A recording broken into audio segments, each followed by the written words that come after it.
The whole world is my crematorium by Bikabi copy.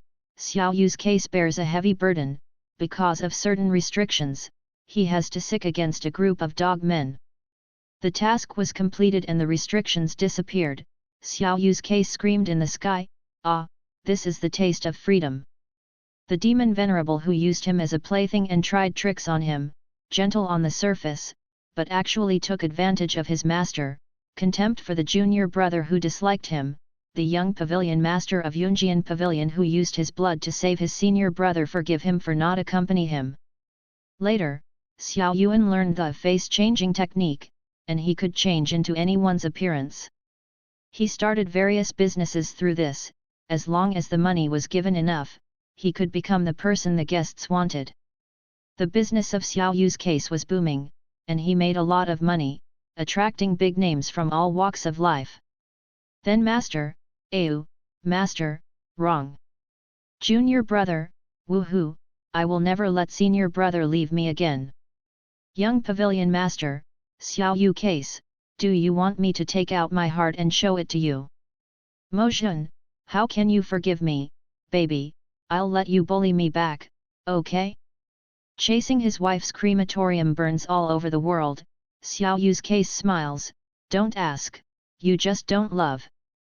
The cover is Xiao, the most desperate thing to chase after his wife is the attack, already set.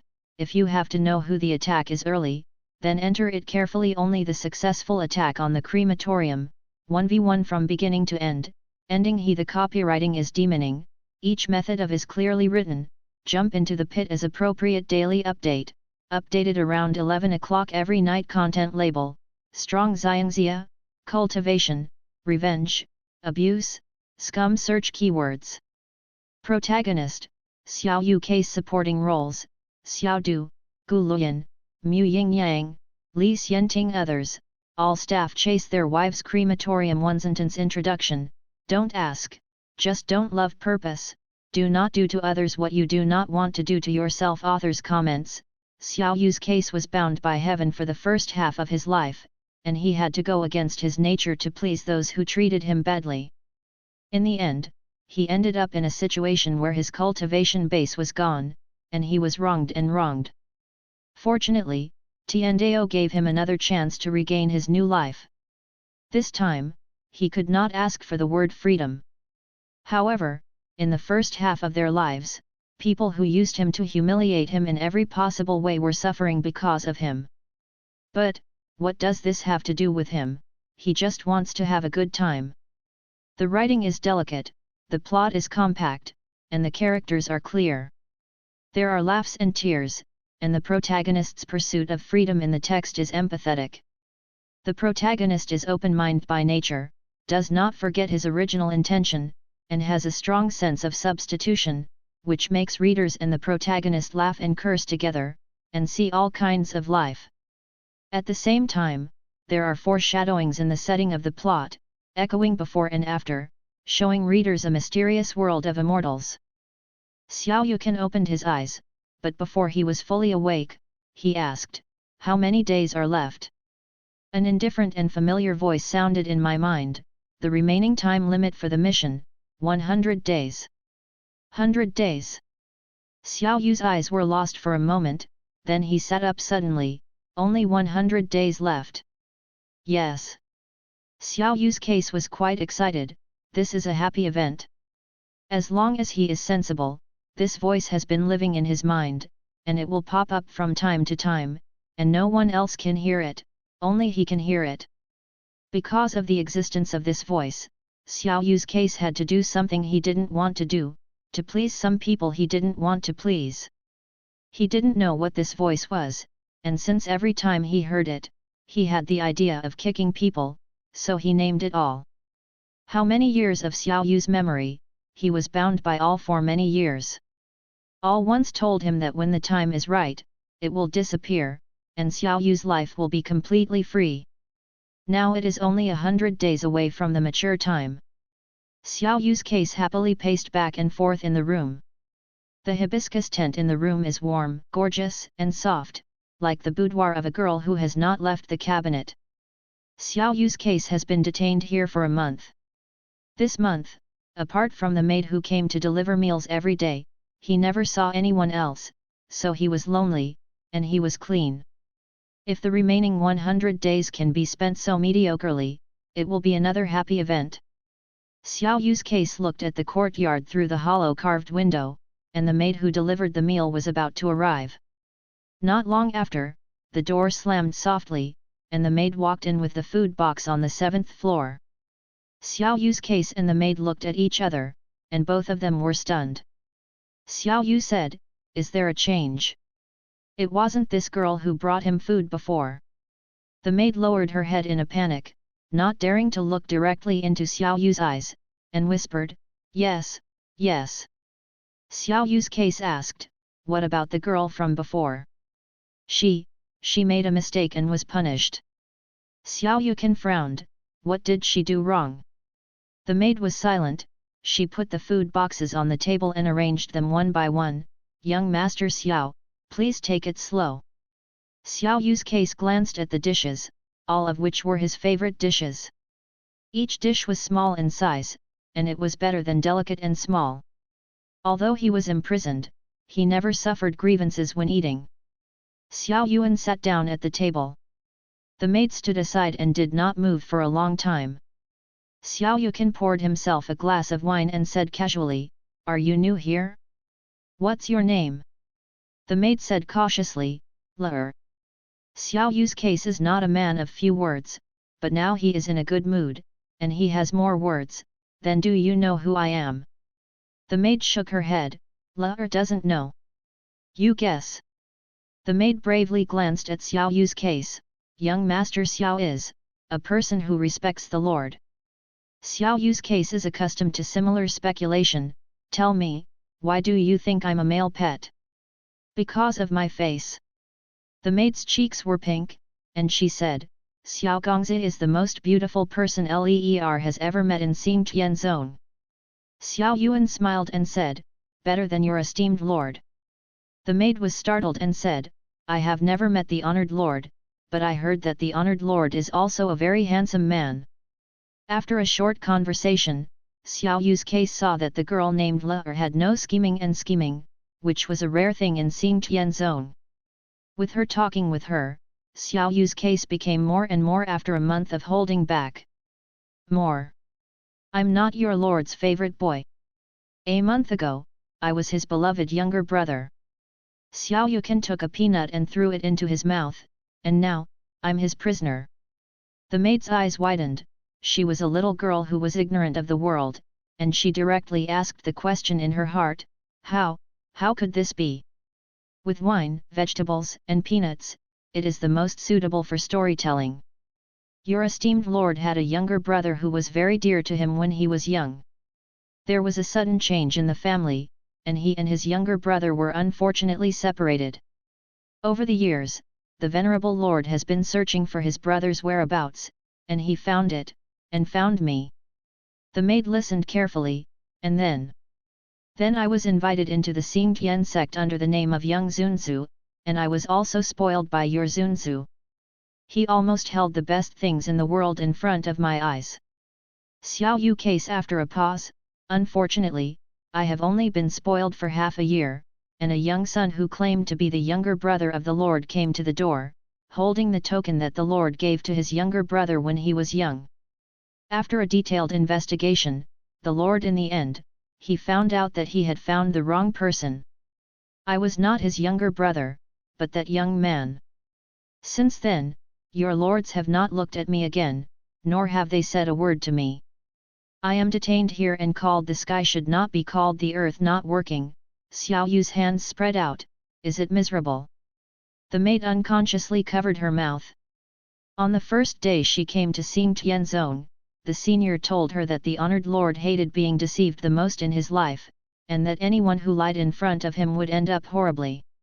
If what this young master Xiao said was true, how did he live so well until now? The maid couldn't help but ask, "Isn't young master Xiao Zun's younger brother?" There was a hint of confusion in Xiao Yu's eyes. "I don't know." His childhood memories were blurry. He vaguely remembered that he had an older brother, but that didn't mean much. The world was so big that he was the only one who had a long-lost older brother. Since he didn't have that token, he probably really wasn't Motion's younger brother. But no matter what, he is innocent. The demon venerable was blind and found the wrong person. What did he have to do with him? At first, he didn't want to come to Xing Tianzong to recognize his relatives at all. Everyone said that demon venerable had a changeable temperament and was extremely difficult to serve. If he didn't agree with him, he would destroy his cultivation base and steal his golden pills. He didn't want this kind of brother to give him away for nothing. The main reason why he came is that all let him come, and the secondary reason is that his master persuaded him to come. Thinking of master, Xiao Yu's heart became heavy. It's been a month. Master should have known the news that Motion admitted his wrong brother, but he has not come to save him. The Xiao Yu case fell into silence. The maid had not yet recovered from the shock, and the room was silent. When the charming girl's voice sounded, both of them were startled. Young Master Xiao is eating. In Xiao Yu's case, the person recognized by Motion was Meng Qi, one of the elders of Xing Tianzong, who was close to Motion. With an enchanting body and gorgeous face, no one is more worthy of the word demon girl than her. Xiao Yu's heart skipped a beat. Meng Qi came to him in person, and it seemed that his peaceful days were over. Meng Qi looked at the dishes and said with a smile, "Young Master Xiao eats better than me." Xiao Yu's case said, "What is the honor of Elder Meng?" Meng Kai's scalloped fingers pressed against Xiao Yu's lips. "Don't call me that, it will make me old." "Then what's my name? How it was called before, and how it is called now?" Xiao Yuan smiled and said, "It's not good, I'm afraid the Lord will be angry." "Don't be afraid." Meng Kai's hand crossed Xiao Yu's cheek with a bright smile, "We won't tell him." Xiao Yuan blinked, then, "Sister Meng, what do you have to do with me?" Satisfied, Meng Qi said, "Change your clothes and follow me to see the honored Lord." 1 month later, the Xiao Yu case came to the main hall of Xing Tianzong again. Demon Venerable always enjoys it. In such a solemn and serious place in the main hall, the former Venerable Lord was still in the space and atmosphere, but now it has become a gentle town according to his intention. Xiao Yuxuan bowed deeply to the man in the main seat. He wanted to call respected Lord, but the words came to his mouth, "Brother. Don't think about it, this is again everything." Meng Qi, who had just smiled sweetly, changed his face and sneered, "Who is Xiao Gongzi calling brother?" Xiao Yu scolded secretly, knelt down on both knees, "I have seen your honorable lord." A low voice sounded, "Get up." Xiao Yuan stood up and looked at the man who just spoke. The man was half lying on the couch, one long leg bent casually, his long and narrow eyes were captivating, the end of his eyes was raised, and his lips were much more beautiful than ordinary men. "This person is the Lord of Xing Tianzong, Demon Lord Xiao Du." Xiao Du said, "Ayu, come here." The case of Xiao Yu walked up to Xiao Du, "Respected Lord." Xiao Du raised his eyelids, raised Xiao Yu's chin with his 2 fingers, looked him up and down carefully, and suddenly smiled, "Ayu, how did you grow up like this? It's so beautiful." Meng Qi was also very curious. She was a frequent visitor to Fenjiuechang, and she had never seen anything so stunning. At the first sight of Xiao Yu's case, she was as stunned as a little girl who had never seen the world. However, in the case of Xiao Yu, there is no self-consciousness of being a great beauty, and the gestures are not much different from ordinary teenagers. Xiao Yuan lowered his eyes and said, the parents are born well, there is no way." Xiao Du chuckled, "It's a pity if you can't use your face." Xiao Yu's case had a bad feeling, "I don't know how you want to use my face." Before Xiao Du could answer, a maid with a beautiful face stepped forward and reported, "Honored Lord, the young lord refused to eat, and said he would wait for you." Xiao Du nodded, "I see. Let him eat first, don't go hungry." The maid respectfully said, "Yes." The young master who was waiting for Xiao Du to eat together must be Xiao Du's newly recognized younger brother. It is not difficult to see that he has already replaced his own position, not to mention being favored by Xiao Du. He has also become the young master of Xing Tianzong. Xiao Du didn't seem to want to talk about Xiao Yu's case, so he glanced at Meng Qi. Meng Qi understood and said, "Your honor asks you to seduce a person and become a Taoist companion with this person." Ah! Xiao Yu case did not expect Xiao Du to play with him like this. It is not as simple for a cultivator to become a Taoist partner as ordinary people get married. As a Taoist companion, the oath in this life is that the spirit and blood will blend together. The matter of Taoist companions is extraordinary. How can it be concluded? Xiao Yuan laughed dryly. Are you kidding me? Xiao Du smiled and said, when did this deity lie to you? Meng Qi said, young master Xiao, you should pay back 1 or 2 in return for so long in Xingtian sect, shouldn't you? Am I the one who wants to eat and drink for free? Didn't you force me to eat and drink for free? Can you point your face? Xiao Yu's case dared to be angry and dared to speak up, but both falsified his words again. Who, do you want me to become a Taoist partner? Xiao Du slowly opened his lips, young pavilion master of Yunjian Pavilion, Gu Luyan. Xiao Yu's eyes widened. Yunjian Pavilion is a family of sword cultivators, which has been passed down for thousands of years. Now it is the #1 school in the world. It looks down on the heroes. Except for Xing Tianzong, other aristocratic sects bow their heads to it.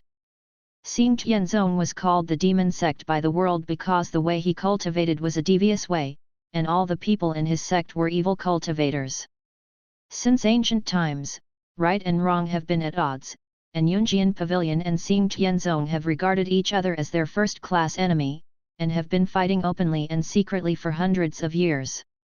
From the beginning of the indistinguishable outcome to the frequent suppression of Xing Tianzong, Xiao Du naturally wanted to find another way. The young pavilion of Yunjian Pavilion, Gu Luyan and Xiao Yu, had heard a little about the case before. It's good for Xiao Du to have an idea, but if he wants him to seduce Gu Luyan, I'm afraid he won't lose his mind. Xiao Yu's case tried to reason with Xiao Du, respected lord, who is Gu Luyan? I'm just a loose cultivator, why should I seduce him? Xiao Du, by the face. Xiao Yu's case was choked. Meng Qi pursed her lips and smiled, and said, Gu Luyan is a man. Since he is a man, he will be saddened by the beauty pass. He may not look down on ordinary beauties, but he will definitely look at you more. Xiao Yu's case said quietly, just a few more glances may not be enough. Honorable Lord, Elder Meng, don't you really think that Gu Luyan will marry a vain swindle? Xiao Du smiled, you don't have to say that about yourself. Even if he is willing, will Yunjian Pavilion be willing?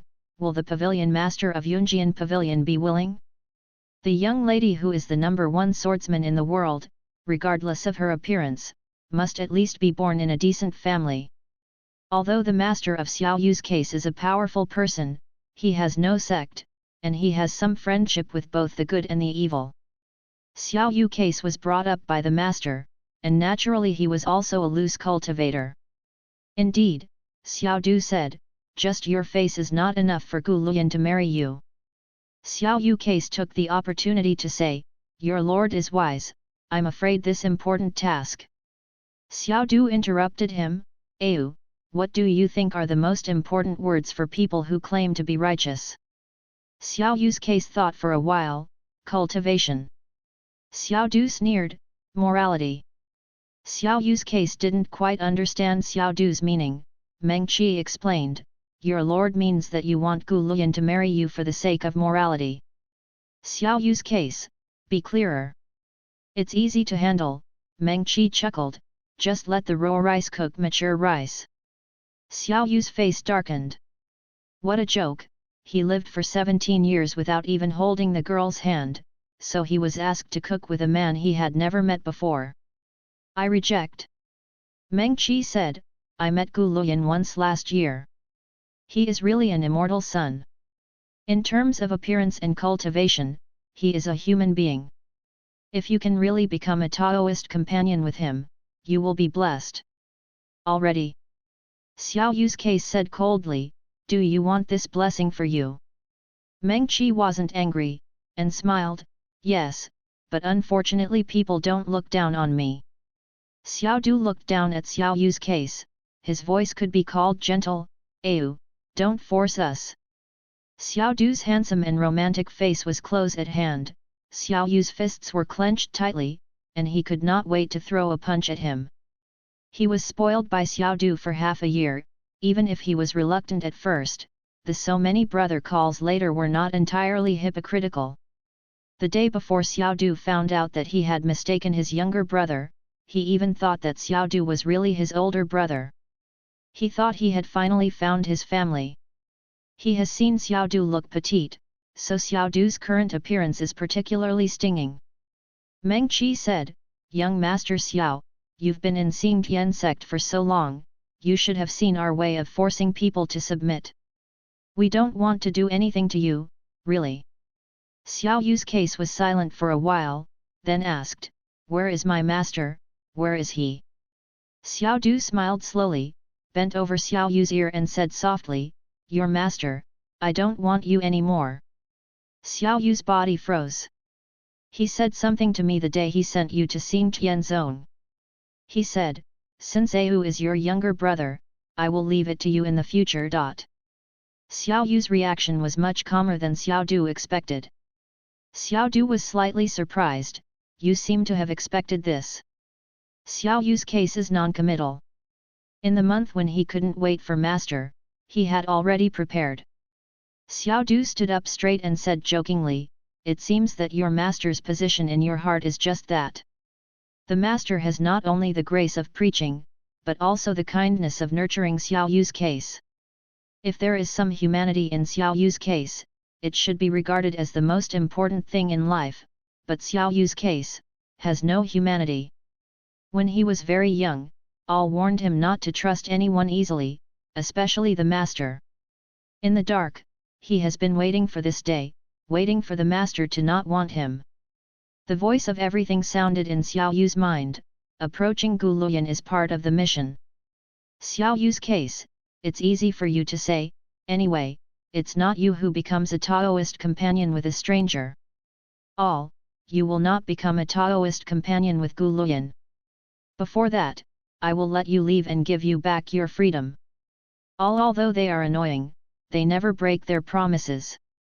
Xiao Yu believed the case, laughed at himself, and said, Your Highness is right, I really have no room for rejection. Meng Qi smiled and said, Young Master Xiao really understands current affairs.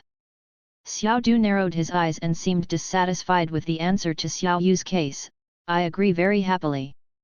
Xiao Yu's case. You agreed very happily. Are you still not satisfied? At this time, the maid who had just been there just now came again, Honored Lord, young esteemed Lord will not eat first if you say anything, and must wait for you to have a meal. Xiao Du was too lazy to spend any more time on Xiao Yu's case, so he said to Meng Qi, please clarify the rest with him, and don't forget to test him.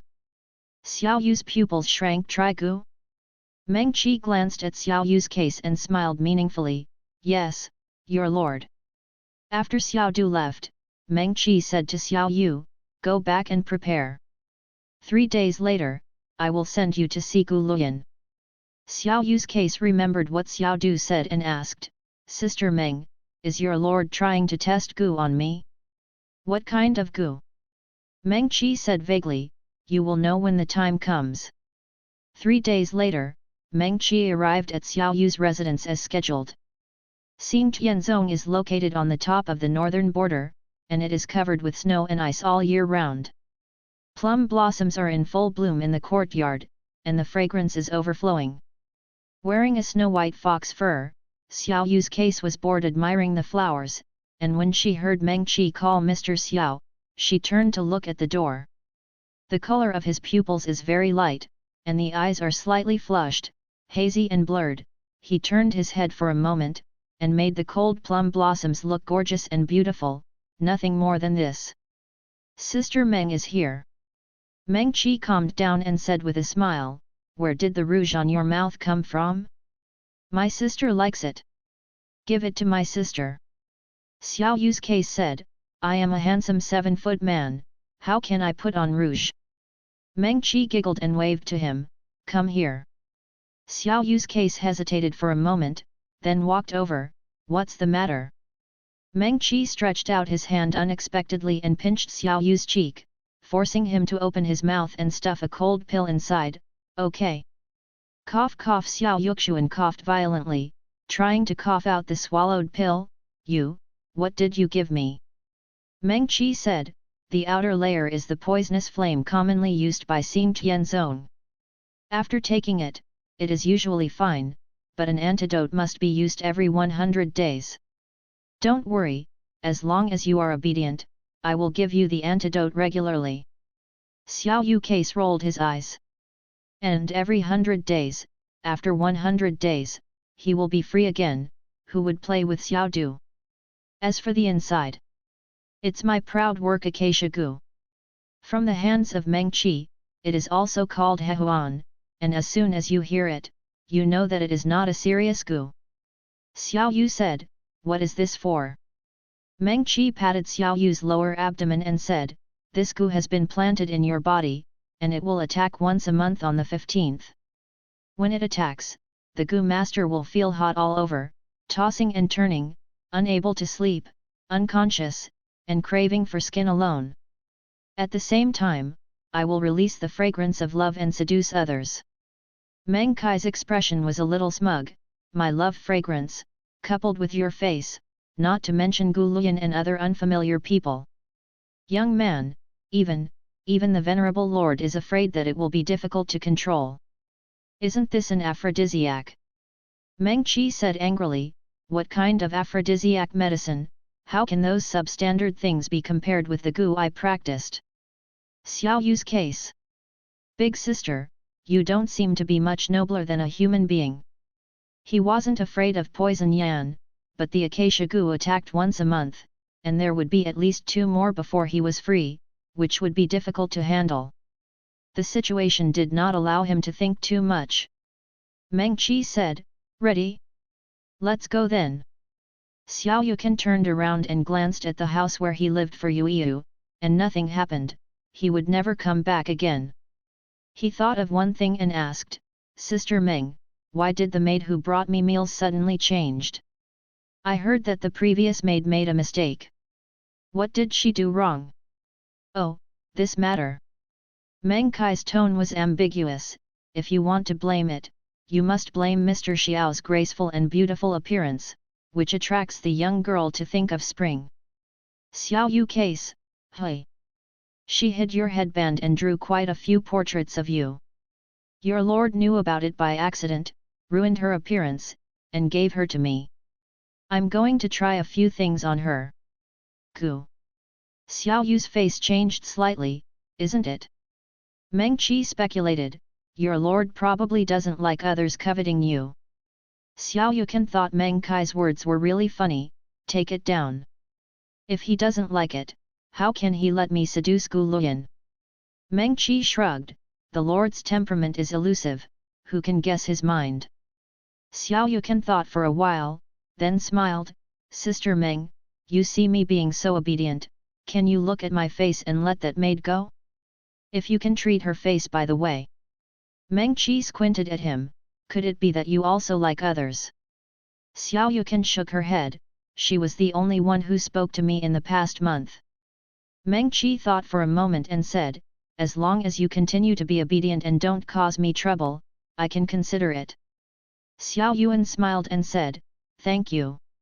Let's go, Meng Qi said, I'll take you to see Gu Luyan. Since their target was the young pavilion master of Yunjian Pavilion, Xiao Yukan thought that he would be taken to the territory of Yunjian Pavilion, but Meng Qi took him to the foot of an unknown mountain and said, Gu Luyan is on the mountain. Xiao Yu's case asked, what is he doing on the mountain, growing vegetables? Meng Qi, safari. Oh. In other words, he thought he was hunting. Your lord set an ambush on the mountain to lure him to come. He and his senior brother have been fighting on the mountain for 3 days, and today has reached the limit. When the time comes, you will dress up as passers-by, save his life and let him regard you as a savior. With the help of life, things will be much easier." Xiao Yu's face was expressionless. Wonderful. Meng Qi was about to speak when his eyes suddenly became sharp. "Who?" A black-cropped man flashed out of the woods. "My subordinates will join Elder Meng." Meng Qi asked, "How is the situation on the mountain?" The black-cropped man said, "Gu Luyan collapsed from exhaustion and lost consciousness." Xiao Yu's case has a question. Since Xiao Du had the ability to push the young pavilion master of Yunjian Pavilion to such a degree, why didn't he kill him directly? Instead he was obsessed with some Taoist companion.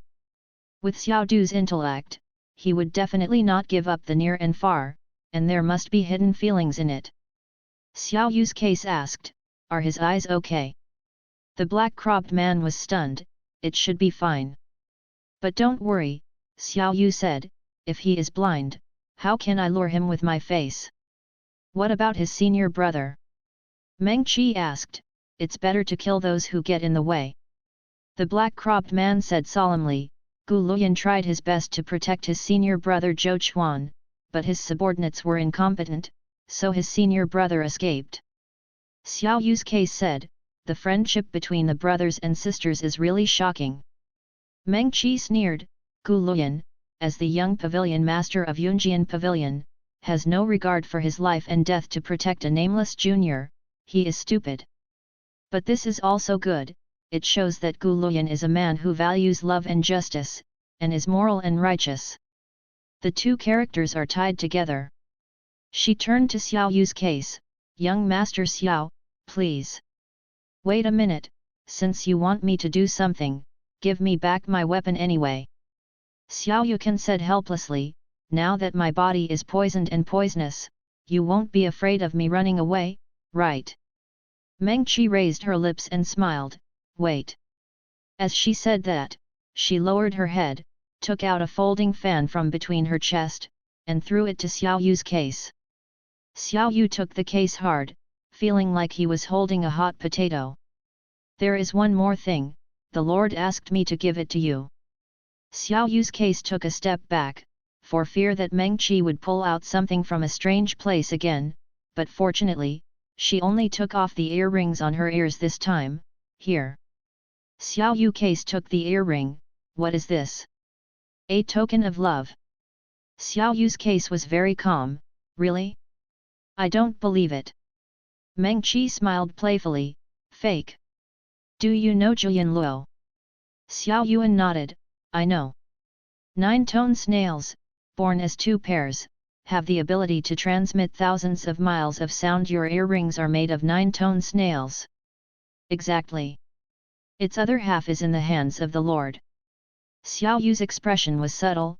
So as long as the Lord thinks, you can know the situation on your side at any time, and transmit the order of the Lord to you." Meng Qi smiled sweetly. "Young Master Xiao, don't let the Lord disappointed." Xiao Yukan smiled coldly. "Don't dare. There is a thatched hut at the foot of the mountain. After you see Gu Luyan, take him to the thatched hut to recuperate. I gave you a perfect start, and then it's up to you, Beauty Xiao." Xiao Yuan said humbly, "I just have a bit of beauty, and I don't dare to take the word big beauty." Meng Qi completed the task without delay, and quickly returned to Xing Tianzong to resume his life. It was night, and Xing Tianzong began to snow again. Xiao Du, dressed in red, stood leaning on the railing, the cold wind blowing through his sleeves, like a pair of blood-stained butterfly wings. Meng Qi stood behind him and said, "Honorable Lord." Xiao Du said, "Is the matter done?" Meng Qi nodded, "I have sent young Master Xiao to Gu Luyan's side, everything is in order." Xiao Du watched the snow for a while and asked, "Is he still very obedient?" "Young Master Xiao has been very good along the way." Xiao Du smiled inexplicably, "Really?"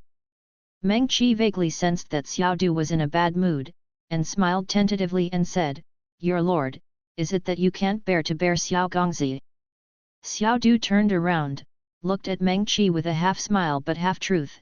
and said half-truth, after all, she is a stunning beauty, and after watching it for a long time, she will naturally be reluctant to bear it. It's a pity that she doesn't have the same temperament as a beauty. In Meng Kai's opinion, a beauty is either a flower of high mountains or a delicate and lovely person, and Xiao Yu's case has nothing to do with it. The main reason is that you miss him. You can use the 9-sound conch to transmit the sound to him. Xiao Du said whether it was necessary or not, let's talk about it. Brother, a crisp, youthful voice came from behind, come and taste the dumplings I made. Xiao Du put away the chill in his body and raised the corners of his lips, here it is. It was the middle of winter, and it was snowing heavily on this unknown mountain. Xiao Yu's case was wrapped in a fox fur, braving the wind and snow, step by step towards the young man sitting under the tree. The young man leaned back against the tree trunk and held a long sword stuck to the ground. The snow-like white clothes were soaked in blood, his head was slightly tilted, his eyes were tightly closed, and there was a trace of blood on the corner of his mouth. This is probably the time when the young pavilion master of Yunjian Pavilion was most embarrassed, but when he saw him at first glance, Xiao Yukan still remembered those 8 words heaven's pride, as bright as the moon. Xiao Yu's case bent over and probed for his pulse. The people of Xingtian Zone were still very measured. Gu Luyan saw that he had shed a lot of blood, but he did not hurt his spiritual veins. He would eat more pig blood to make up for it in the future. Xiao Yu case took off his fox fur. Under the fox fur, he was wearing a dazzling red shirt, like a burning flame in the wind and snow. He put the fox fur on the boy and was thinking about how to take him down the mountain, when his wrist was caught off guard. Xiao Yu's heart moved. Gu Luyan won't be awake now, right? He settled down and said, this brother, are you all right? Gu Luyan's long eyelashes trembled slightly, his eyes still closed. He grabbed Xiao Yu's hand and said softly, senior brother. After Gu Luyan said these 2 words, there was no movement again. Xiao Yukan stood up straight, tapped Gu Luyan's forehead with a folding fan, and murmured, young master Gu, I'm sorry, I was forced to. A faint yellow light appeared on Gu Luyan's forehead, which was connected to the folding fan of Xiao Yu's case. Xiao Yu's case raised the folding fan, and Gu Luyan stands up with it. You go with me for now. Don't worry, I will never become a Taoist partner with you. As Meng Qi said, there is a thatched hut at the foot of the mountain that can barely keep out the wind and rain. The grass hut was full of sustenance, and there was an unobstructed view. Fortunately, there was a large bed that could make up for it, with a quilt and a wooden box on it. Xiao Yu opened the wooden box and found some good medicines to stop bleeding and heal wounds. Xiao Yukan waved the folding fan, and Gu Luyan fell on the bed in the direction he waved, still covered with his fox fur. It was freezing cold. Xiao Yu lost his fox fur in his case, and spent a lot of spiritual energy along the way to keep warm. He lit a fire, and the firelight illuminated the dilapidated thatched hut. Under the dim firelight, Gu Luyan's face was still clear and dusty, and he really deserved the words bright and bright as the moon. Xiao Yukan sat down beside the bed, took off Gu Luyan's clothes, and the smell of blood rushed to his face. Xiao Yu's case thought he was miserable enough, but compared to Gu Luyan, he at least never suffered from flesh and blood. Fortunately, these wounds are not poisoned, otherwise this moon-like body will inevitably have scars. When applying medicine to Gu Luyan, Xiao Yukan felt that his cultivation was far superior to his peers. This is no longer a level that can be reached with diligence. With this cultivation base to protect the body, Gu Luyan should wake up tomorrow.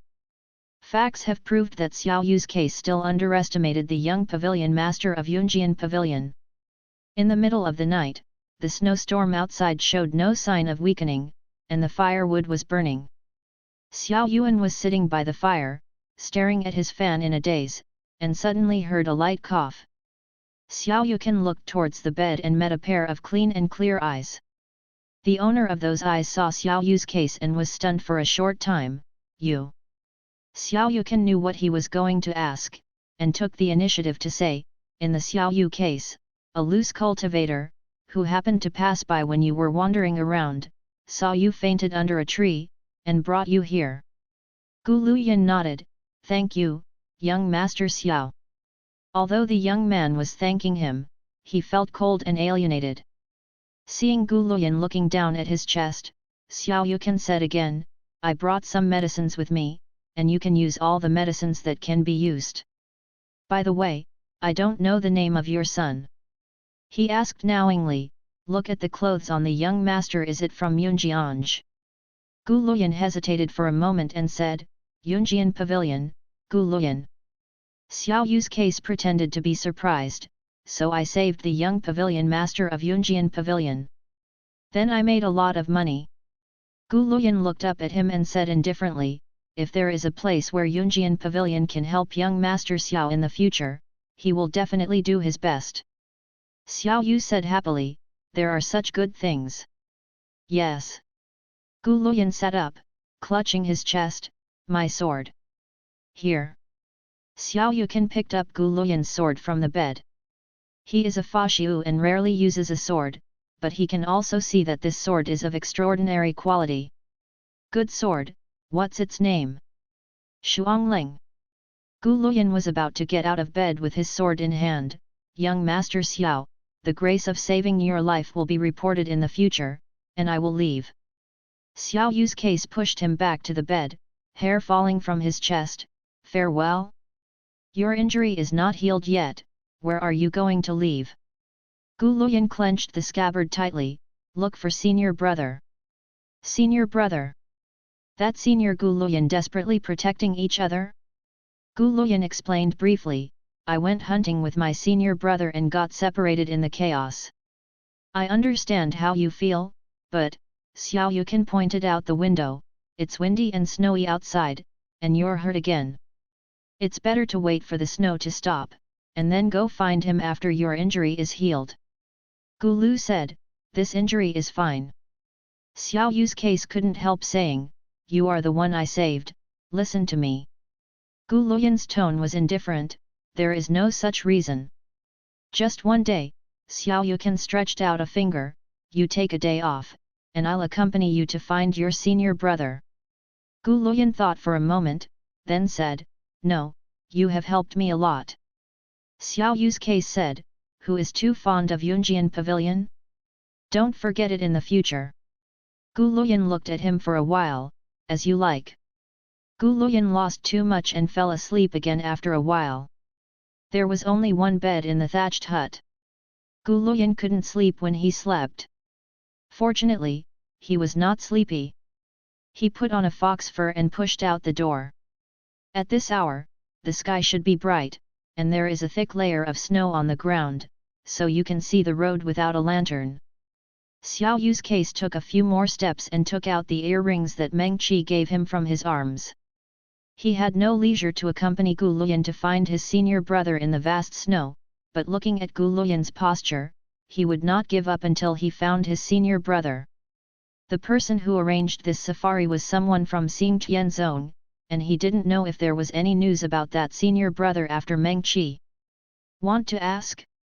If you can ask the whereabouts of senior brother Gu Luyan, it will save him a lot of trouble."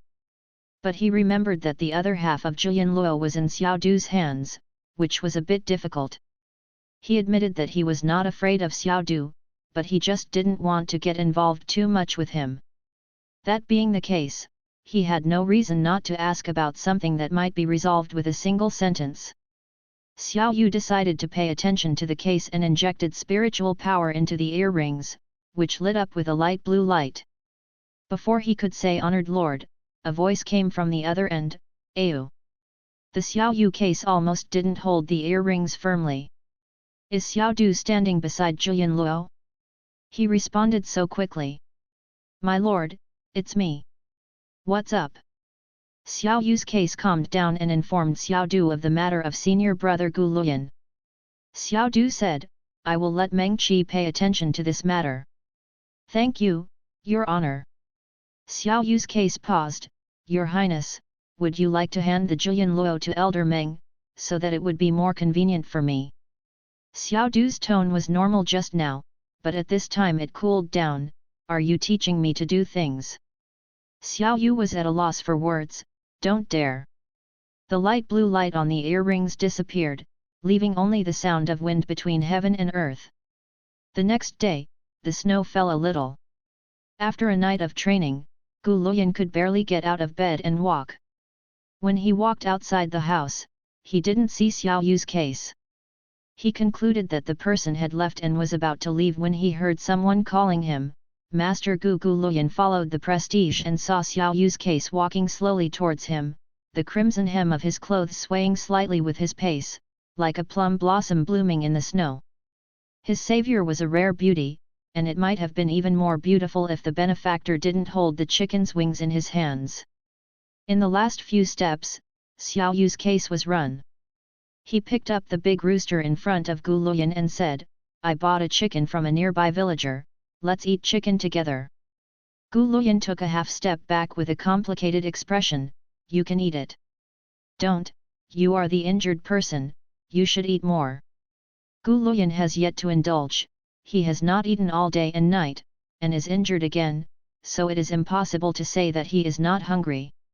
He didn't reject it anymore, and said, so, it's work. Xiao Yu's case asked, will you kill chickens? Will not. I'll teach you. Gu Luyan pressed his eyebrows, I don't want to learn. Then look at me killing, I'm very good at killing chickens. Gu Luyan. He also didn't want to watch beautiful women kill chickens. Xiao Yu's case found a broken bowl, slashed the chicken's neck with a folding fan, let the chicken blood flow into the bowl, and handed the blooded chicken to Gu Luyan, help me take it down. Gu Luyan. Xiao Yu's case urged, hurry up, Master Gu. Gu Luyan closed his eyes, took the chicken from Xiao Yu's case, and held it far away, as if the chicken was not a chicken, but some kind of filth. Xiao Yu knelt on one knee on the snow, and the folding fan in his hand left traces on the snow. After finishing the last stroke, Xiao Yuan stood up, patted the snowflakes on his shoulders, and said, you're done. Gu Luyan looked at the strange formation on the snow and asked, what formation is this? This is an array method that integrates plucking chicken feathers, dividing chicken, and roasting chicken. Just put the blooded chicken into the array, and wait for half an hour, and then you can eat the fragrant roast chicken. Isn't it very convenient? Son. Gu Luyan maintained his composure, where did you learn such a strange formation?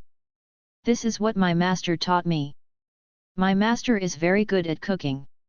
He used to cook for me. He taught me several similar formations. With a hint of gloom, unfortunately, I forgot to borrow salt from the villagers. It may not taste good later. I hope young Master Gu will not dislike it. Gu Lu said, it's just something to eat. After the roast chicken came out, Xiao Yuan and Gu Luyan ate half a chicken by themselves. Xiao Yuan felt ashamed and gave him his chicken wings. After eating, Gu Luyan meditated regularly. Xiao Yuan felt the flow of spiritual energy on the earrings, and when he walked away, it was Meng Kai's voice. I found out that Gu Luyan's senior brother should be in Luling City, not far from you. I see. Xiao Yu said, Elder Meng, did your lord give you the Julian Luo, and you will be the one who will transmit the voice to me in the future? Meng Qi was silent for a long time before he said slowly, no. The lord is by my side right now. Xiao Du's voice came, Bai Chong has been half a year. Xiao Yu's case haha laughed, and without hesitation, he withdrew his spiritual power. It was night, Xiao Yu case wanted to give the bed to Gu Luyan, but was rejected by Gu Luyan. The people of Mozong may still be wandering around, you go to sleep, I will watch the night. But your injury. It's okay. Xiao Yu's case thought for a while, then let's take turns to watch the night. You watch in the middle of the night, and I will watch in the middle of the night. Gu Luyan nodded, okay. At night, Gu Luyan did not wake up Xiao Yu's case. Xiao Yu's case slept until dawn and was still confused when he heard Gu Luyan say, I'm going to look for senior brother. Gu Luyan rested for 2 days, and his vitality recovered 80%.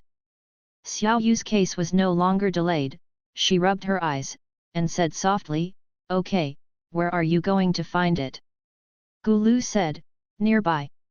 "What? Senior brother must be looking for me too. He will definitely not look for it in this wilderness. In my opinion, we should go to a place with a lot of people to inquire. If I remember correctly, the nearest town should be Luling City." Gulu said, "It's not too late. It's too late to wait for me to put on my shoes and wash my face." Xiao Yukan yawned, "Young Master Gu, you and your senior brother have such a good relationship, he must be your favorite senior brother." Gu Luyan answered the question, "No matter which senior brother, I will do the same." Xiao Yukan casually said, "I envy the friendship between your brothers and sisters. I don't have a brother, only one. But my brother hates me, even though I don't like him very much." Gu Luyan was a little surprised, "How could anyone hate you?" Xiao Yukan smiled, "Why not? There are too many people who hate me." "Because you are too." Gu Luyan stopped abruptly and did not continue. After packing up, the two went to Luling City together. Xiao Yukan noticed that Gu Luyan was only wearing a thin white coat, and couldn't help but ask, "Young Master Gu, aren't you cold? Or are you also using spiritual power to keep you warm?"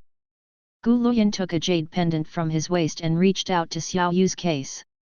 Xiao Yu's case was astonished, "Give it to me." Gu Luyan paused, "All right. That's not for me." Xiao Yukan picked up the jade pendant, his eyes lit up, "It's so warm, my whole body is warm." This jade is carved in Qinjian, also known as warm jade. Xiao Yuan exclaimed, "If you have a warm jade, what else do you need a fox fur jacket?" Everyone in the world says that the disciples of Yunjianj will do whatever they can to maintain their manners. They wear the same clothes in winter and summer. That's right. If you like it, I'll send it to you. No hurry, Xiao Yu's case handed Nuan Yu back to Gu Luyan, "It won't be too late when you return to Yunjian Pavilion. There are more than 100,000 civilians in Luling City, which is regarded as an important town in the sparsely populated northern border. Luling City is not far from Xingtian sect." When Xiao Yu's case was still favored, Xiao Du took him to Luling City to play. If he remembered correctly, that day was the Mid-Autumn Festival reunion day. Xiao Yu's case stopped him from thinking about it, and said to Gu Lu, "Young Master Gu, Yunjian Pavilion is located in the south of the Yangtze River. You should rarely come to the north." Gu Luyan said "Although there are few people in the north, the food is delicious. Take Luling City as an example. Rice cakes are a must. I ate it once when I came back to Luling City." People.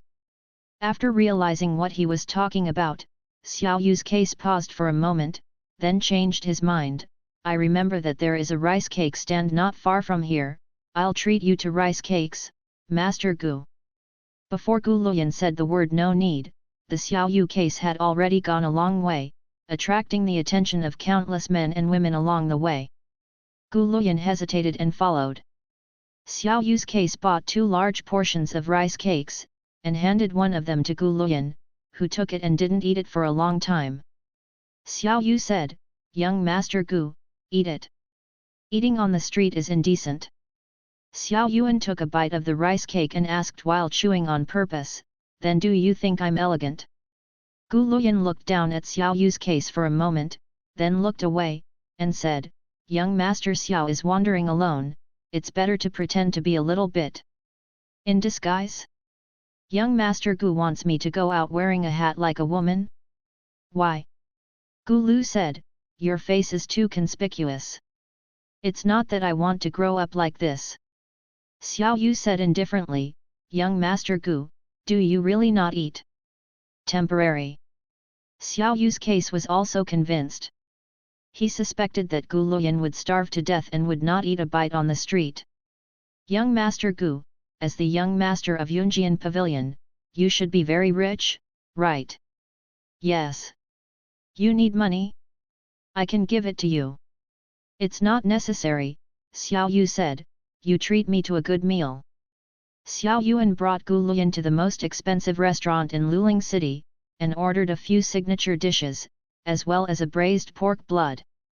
After serving the food, Gu Luyan didn't move his chopsticks, but first tasted the rice cake that Xiao Yu's case gave him. After he finished eating, Xiao Yuan asked, "How?"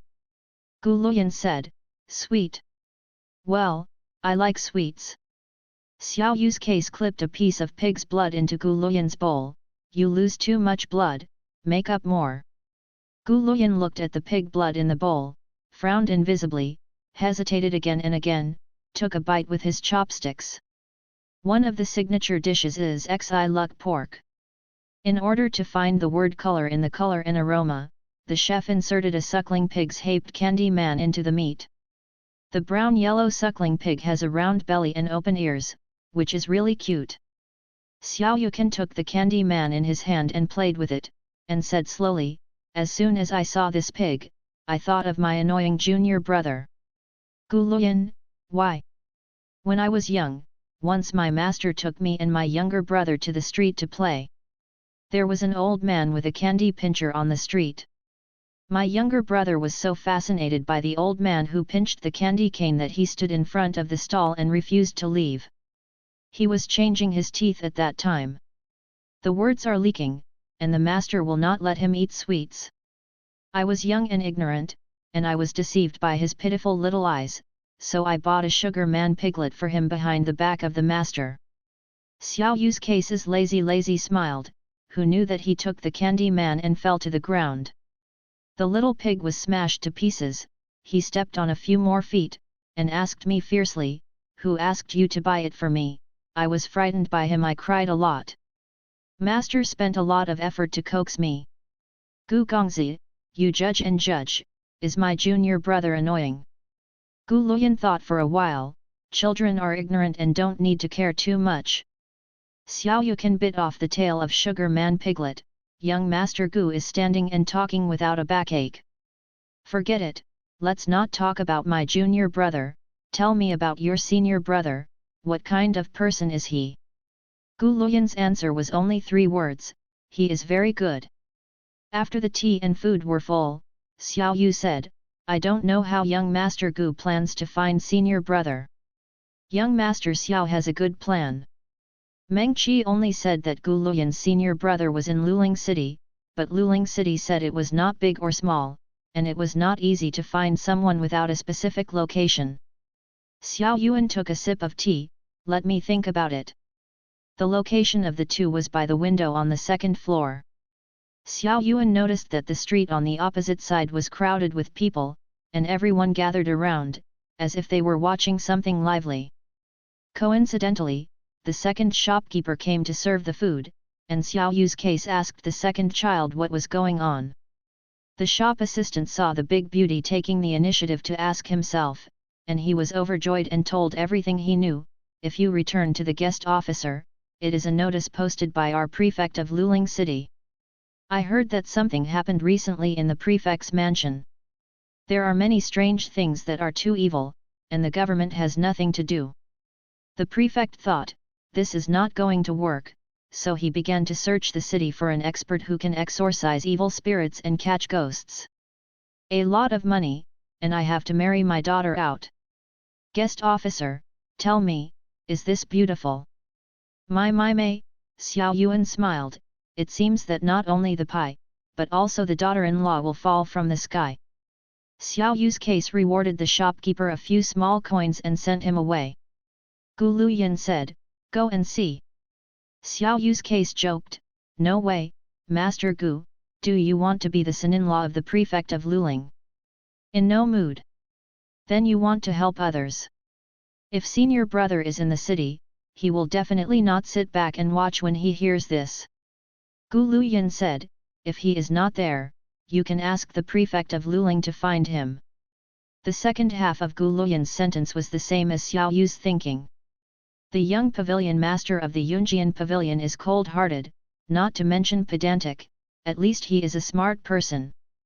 Xiao Yu's case hasn't been answered for a long time, and Gu Luyan said again, "If young Master Xiao doesn't want to go, we will separate." Xiao Yu said, I won't be separated from you, I'll go. When the two came to the prefect's mansion, they didn't have to report their own door. The guards at the gate thought that the gods in the world had descended to the world when they saw their temperament and appearance, and rushed into the mansion to report. Soon, the prefect of Luling City trotted all the way and personally welcomed them into the mansion. The prefect of Luling City is 40 years old. He is not good looking, his eyes are blue, and his steps are vain. At first glance, he is a man of great desire. His daughter was born with bright eyes and white teeth like flowers and jade. The prefect treated Xiao Yu's case and Gu Luyan as guests, and asked his daughter to serve them tea and water. The prefect smiled, two immortals, look at the little girl. Gu Lu said calmly, Sir, you don't need to say more. Dare to ask what happened in the house. The prefect sighed and said, to be honest, from the end of last month to the present, 3 corpses have appeared in the house one after another, and the death is extremely tragic, either burned to charred corpses, or their faces were smashed by sharp objects. It was beyond recognition, and the other was torn apart, and the wreckage was scattered in every corner of the mansion, and there was a stench from time to time. As he spoke, the prefect's face turned pale, as if he was nauseated. Xiao Yu's case noticed something unusual. The prefect said that 3 corpses appeared, not that 3 people died. Have you checked the identity of the deceased? I checked, but I found nothing. The prefect said, tremblingly, the prefect's mansion has a population of 123 people a lot. Gu Lu said, have you been searching in Luling City? Yes, but I haven't heard of anyone missing, and the government has not received a report. Xiao Yu's case was thoughtful, so the murderer killed someone and deliberately threw the body into the prefect's mansion? What did he do this for? Xian Chong, anyone from my Luling City would never dare to break ground on my head. The prefect lowered his voice, I'm afraid it's not a human being who does these things. Xiao Yu's case turned to Gu Luyan, Master Gu, what do you think? Gu Lu said, check. Xiao Yu's case smiled and said, don't worry, my lord, since young Master Gu has spoken, he will definitely investigate the case. The prefect was overjoyed, many thanks to the 2 immortals, I am grateful to you. If the 2 immortals don't dislike it, can you let the little girl serve you with me? Xiao Yu's smile turned colder, that's not very good, Miss is a noble woman, how can she serve others? Does the fairy think that the little girl looks ugly? Not at all. That's right. Compared with the immortals, even the alluring women are vulgar. Fortunately, I have 5 daughters who have not left the cabinet, and their appearances are barely discernible. Why don't I let them come out for the immortals to choose? Looking at Gu Luyan, this immortal chief, what do you think? Xiao Yu's case took away the rest of the smile, don't do these bells and whistles. With me here, does your lord think that young Master Gu looks down on others? Gu Luyan. As if being hit hard, the prefect said anxiously, yes, I was negligent. Xiao Yukin patted the prefect on the shoulder and smiled, I understand the kindness of your lord, my daughter will be spared, but we do have a favor, and your lord may be able to help. The prefect wiped his sweat, Sir, please speak. We're looking for someone named Gu Lu said, Lin Wulian. If you want to know whether the murderer is a ghost or a ghost, you must see the corpse. The 3 corpses had been stored in the Yizhuang on the outskirts of the city. It was getting late at this time. Xiao Yu's case suggested that they should rest in the mansion first, and then go to the Yizhuang the next morning. Gu Luyan thought of a quick decision. Xiao Yu's case said, Master Gu, have you read the script? In the script, anyone who goes to Yizhuang in the middle of the night will have nothing to do. I advise you not to kill yourself. Are you afraid? A little scared? Then you stay here. Xiao Yukin wanted to persuade him again, but suddenly felt a flow of spiritual power in his chest. Xiao Du was looking for him. When the words came to his lips, Xiao Yuan changed his words, okay, go ahead, I will wait for you in the prefect's mansion. With Gu Luyan's cultivation, ordinary monsters and monsters are not his opponents, so there is nothing to worry about. After Gu Luyan left, Xiao Yukan came to the guest room prepared by the prefect, sent the servants away and took out the earrings. Your Highness! A familiar female voice came, Mr. Xiao, it's Sister Meng. Meng Qi for a while, Xiao Du for a while, what are you doing? Xiao Yuan said in a low voice, Your Highness is next to you again. No, the master went to practice swordsmanship with young master, and I won't be back for a while. Hearing that Xiao Du was not there, Xiao Yu's case was a lot more casual, just right, I have something to ask my sister. My sister is sure that Lin Wulian is in Luling City? Where can I find out? Who is Lin Wulian? Gu Luyan's senior brother. Oh, I did find out that he entered Luling City, and there was no news after that. My people are still investigating. Okay, there is Sister Lao. You're welcome. Meng Qi smiled, how about you? It's going well. I'm not mistaken, Gu Luyan is indeed a handsome and talented young man, barely worthy of your face. Where is he now? He went to Yizhuang. The Xiao Yu case told Meng Qi about the prefect's mansion. Meng Qi was not interested in killing people and throwing corpses away, so he held on to the Xiao Yu case and let Gu Luyan go alone. Are you stupid? Go with Lu Yin to win his trust. Do you still want the antidote for poison yan? Xiao Yu's case was speechless for a while. Isn't this older sister looking for me? So elder sister is talking about this while honorable lord is not looking for me. Meng Kai's tone became serious. No. I have something to tell you, the lord won't let me say it, but... Xiao Yu's case said sternly, you say it. Meng Qi took a breath and said, your teacher has come. Xiao Yu's heart sank, and there were only 3 of his teachers. Is it my master? No, it's your junior brother. Xiao Yu's case thought that he had heard it wrong. Hey! Your junior brother came uninvited, and the Lord saw your master and met him in the face. Who knows that he came to ask for someone? Who do you want? Want you? He said to the Lord, since my brother is not the younger brother you are looking for, you should return him to us. Frightened too much, Xiao Yu didn't know what to say for a while, so he could only follow Meng Kai's words, and then... Meng Qi shuddered, Your Highness is angry. The Xiao Yu case has never seen Xiao Du get angry. When he was Xiao Du's younger brother, Xiao Du was always a gentle and considerate older brother in front of him. Later, when he was gone, Xiao Du didn't seem to be angry either, he just waved his hand and asked people to lock him up without giving him another look. Demonic Venerable Xiao Du, who was indifferent to his anger, was so angry for his annoying junior brother. Xiao Yu's case could not be understood. Meng Qi continued, Zunzu asked your junior brother to get out of Xingtian sect, but your junior brother not only did not listen, but also delusionally tried to take the initiative to take action against Zun. In the end, Zunzu was not even close before being slapped away. At that time, Zunzu was true. You are motivated to kill? Fortunately, I persuaded me so hard that your junior brother was able to save his life, but after all, it was the palm of the Lord, he was capable of not dying, but he must have suffered serious injuries. Xiao Yu's case said solemnly, I thank Sister Meng for my junior brother. Meng Qi smiled and said, No thanks, sister, I like the handsome young man the most. I can't bear to see your junior brother court death.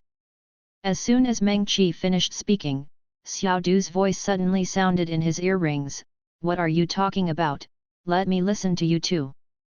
Xiao Yu's case was stunned for a while, and he didn't know what to do for a while. It was agreed that Xiao Du was practicing swordsmanship with his younger brother, so he won't be back for the time being. If he heard Meng Kai's conversation with him, Meng Qi would have to be punished. Xiao Yu's case remained silent, watching the changes.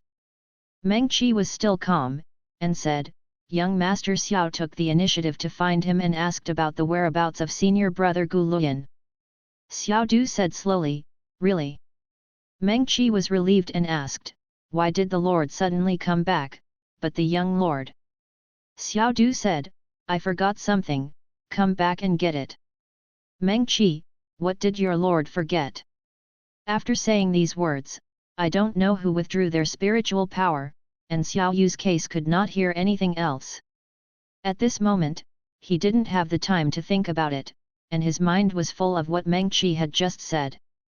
He never imagined that his pig-headed junior brother would come to Xing Tianzong to look for him, and he would give Xiao Du a slap for him. People who don't know the relationship between their apprentices and brothers will probably think that they are brothers and sisters, and they are deeply unrighteous. But in fact, just like what he said to Gu Luyan, he and his junior brothers were disgusted with each other. On the surface, Xiao Yu's case never bothered with his junior brother, not because he was tolerant and generous, but because all asked him to be a good senior brother who treated his junior brother well. If not, he suspects that he would have raised his younger brother's ashes long ago. Half a year ago, the master took him to Xingtianzong to recognize his relatives. Not only did the junior brother not send him off, he also sneered at him, saying that if you climbed the high branch, don't come back. Your house is mine, and your bed is mine. If you want to come back, there is no place for you to live. Now Xiao Du doesn't recognize his younger brother, and he hasn't returned to the division. Isn't this exactly what the younger brother meant, and what the younger brother is doing? I don't know where he went after he was injured, what was his injury condition. That's all, his temper stinks like a ghost, he deserves to endure hardship. Xiao Yu's case put aside the matter of junior for the time being, and prepared to go to bed. Helplessly both popped out again to teach him how to do things, go find Gu Luyan. Xiao Yu case took a deep breath, there were only 3 months left, he endured it. He called the servants of the prefect's mansion and asked, where is Yizhuang in the city? On the outskirts of Luling city, the grass is overgrown, the mist is shrouded, the silence is like death, and there is the occasional sound of crow wings flapping. The door of Yizhuang was open, and 2 lamps were lit inside. Shona's incense smell is very strong, mixed with the smell of rotting corpses, which is disgusting. Gu Luyan was checking the situation of the 3 corpses, and the butler Wang of the prefect's mansion stood aside with his nose and mouth covered. Gu Luyan caught the slight footsteps and held the hilt of the sword. Xiao Yu said, young master Gu, it's me. Gu Luyan let go, why are you here? I don't worry about you. How is the situation? Gu Luyan stepped aside and motioned for Xiao Yu's case to read for himself. Before getting closer, Xiao Yujin used a fan to draw a circle around his head, and then a bubble grew from bottom to top and wrapped around his head. That way you won't be able to smell the odor. Gu Luyan hesitated, can you do something that matches your face? Xiao Yu case, what? Gu Luyan pursed his lips, it's okay. Butler Wang was stunned and said in a trembling voice, could this be the legendary fairy art? Yeah, Xiao Yuan said with a smile, do you want me to set one for you? Butler Wang's eyes glowed, I can't ask for it. Gu Luyan couldn't help but said, there are many kinds of techniques, this is just one of them. Xiao Yu's case asked, young master Gu, do you want it? Gu Luyan had the word don't written on his face. Xiao Yuan smiled and started to do business. As the prefect of Luling said, one of the 3 corpses was burnt, one had his face smashed, and the other was dismantled into 8 pieces. There was no eyeball when they were put together. 2 women and 1 man. Xiao Yu said, the 3 murders seem to be man-made. Gu Luyan nodded, look at the wound like this. That's weird. Ghosts and evil things are inhuman, and it is understandable to do some unthinkable things, but it doesn't make sense for people killing people, and making a special trip to the prefect's mansion to throw corpses, is it just for disgusting people? Gu Lu said, in any case, the identity of the deceased should be confirmed first. Butler Wang said with a wry smile, the 2 immortals also listened to our adults, and there is no one missing in the mansion in Luling City, so we can't do anything about it. Xiao Yu walked around the 3 corpse coffins and found that each corpse was engraved with the word Shao, so he asked Steward Wang, "Your family's surname is Shao?" "Exactly." Gu Luyan thought of something, walked to another corpse coffin not far away, and said, "This is also a person from your house." Butler Wang was startled, and said hurriedly, "Yes, yes." "Who?" "It was a concubine that my lord took in the early years. She fell out of favor for many years. She was kept in the backyard crazy. A while ago, she suddenly hanged herself, and her family did not collect her body. The lord asked me to transport the body to Yizhuang." Gu Luyan frowned slightly. "You said she committed suicide." "Yeah, hanged."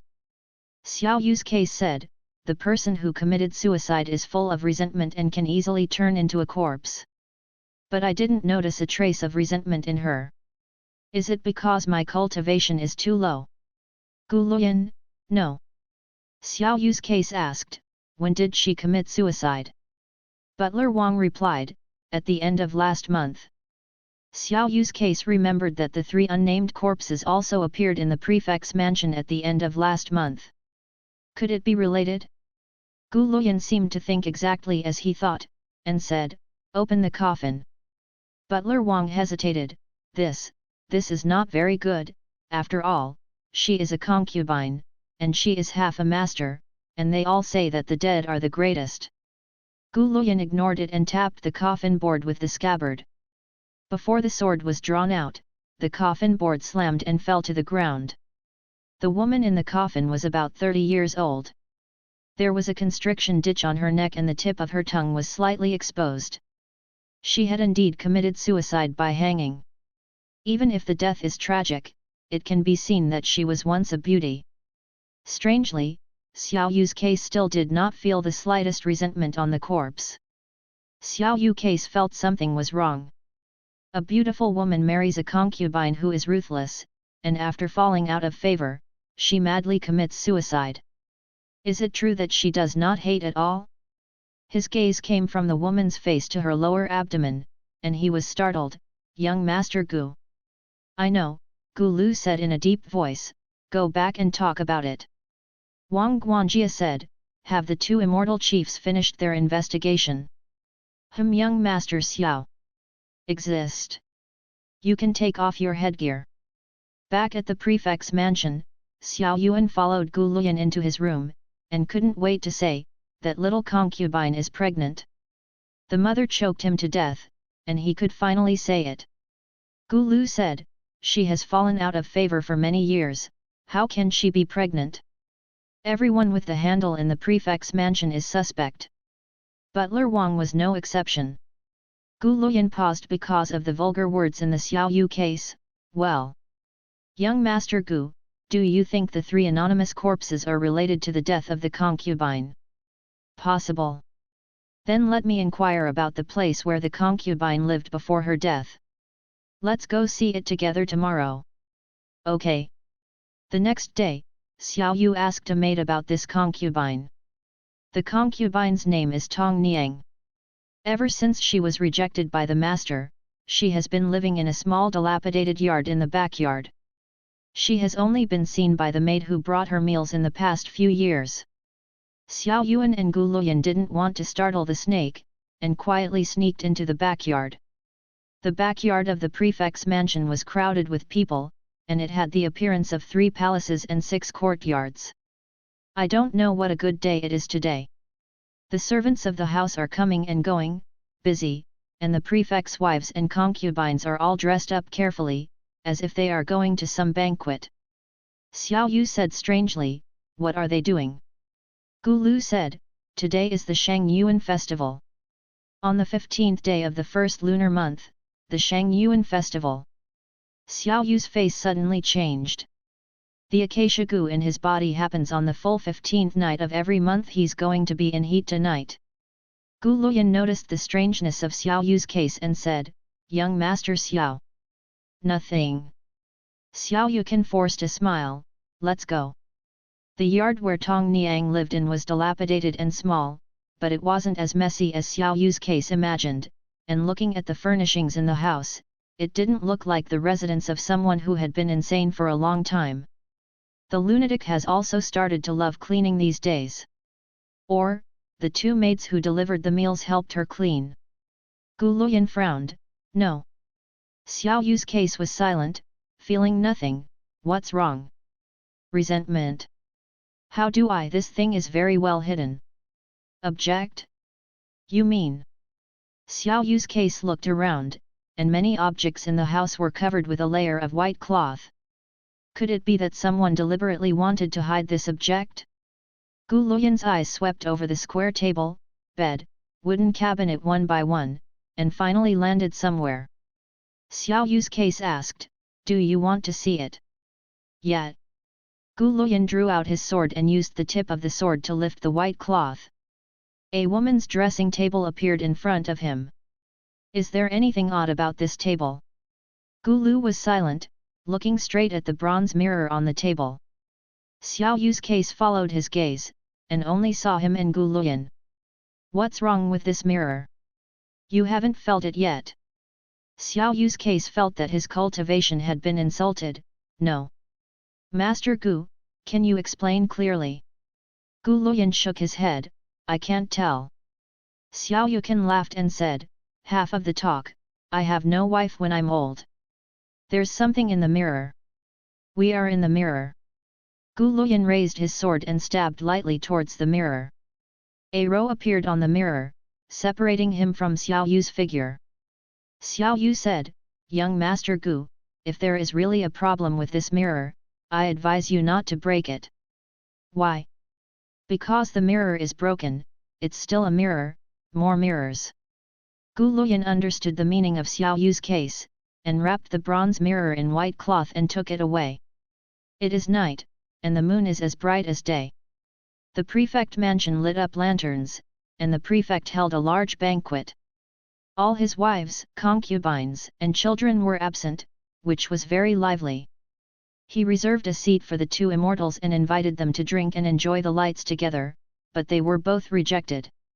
Gu Luyan likes quiet and doesn't like trouble, so naturally he won't join in the fun. The pretext of Xiao Yu's case was physical discomfort. When returning to the room, Gu Luyan asked, "Where is the discomfort?" Xiao Yuan smiled and said, "Is young Master Gu caring about me?" Gu Luyan stopped. "Give me your hand." "What?"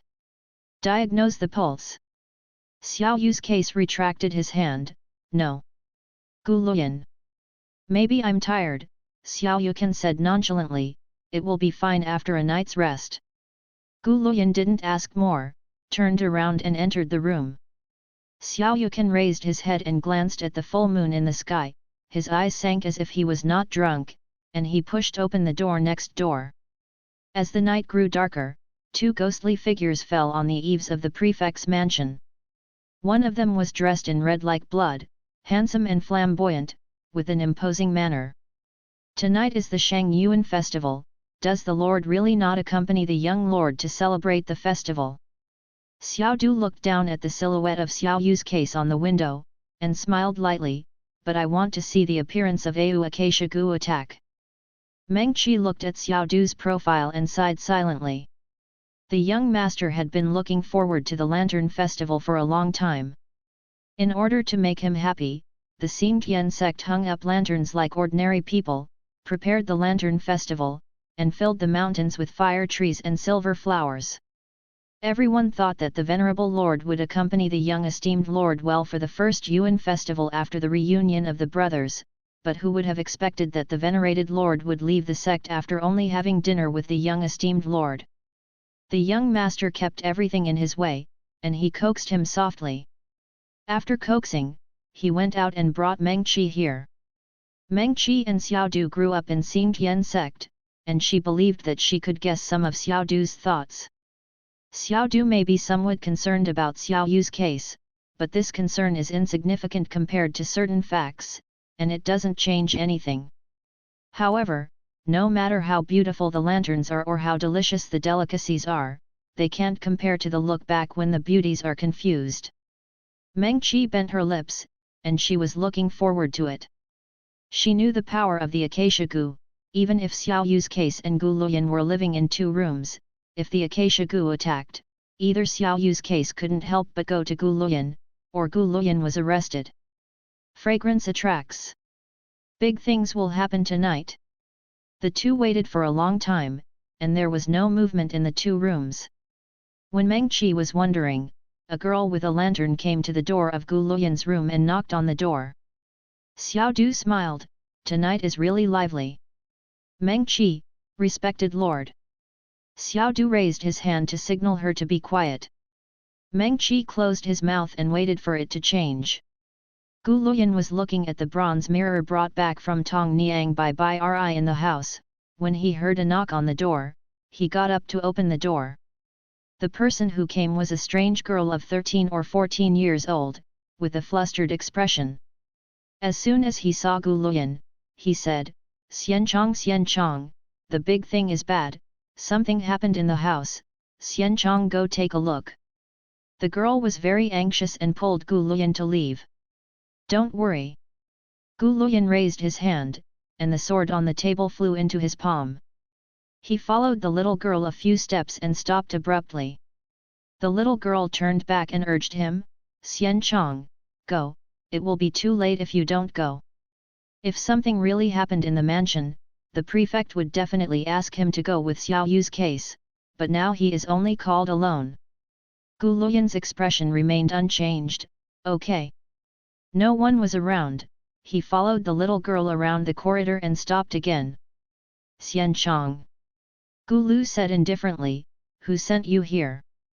The little girl's face turned pale, and she stammered, "Yes, it was the adults who asked me to find the fairy." Gu Luyan didn't want to embarrass a young girl, so he cast a body-fixing spell on her and said, "After a stick of incense, you can leave on your own." The little girl found that she couldn't move. She was so frightened that she cried and begged for mercy. "Yes, Butler Wang asked me to come." "Don't kill me, Xian Chong, I don't know anything." Gu Luyan didn't want to say more, turned around and walked back. He left the room only for a short while, and the housekeeper Wang moved no faster than he had just entered the room. Butler Wang should have come for the bronze mirror, and he just happened to be able to understand the mystery of the bronze mirror with his hands. There is indeed one more person in the house, but this person is not the housekeeper Wang, but young Master Xiao.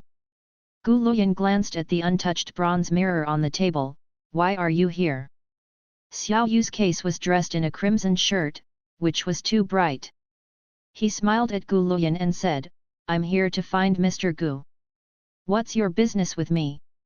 Xiao Yukin walked up to Gu Luyan, his eyes wandered, and he wanted to say something, "Young Master Gu."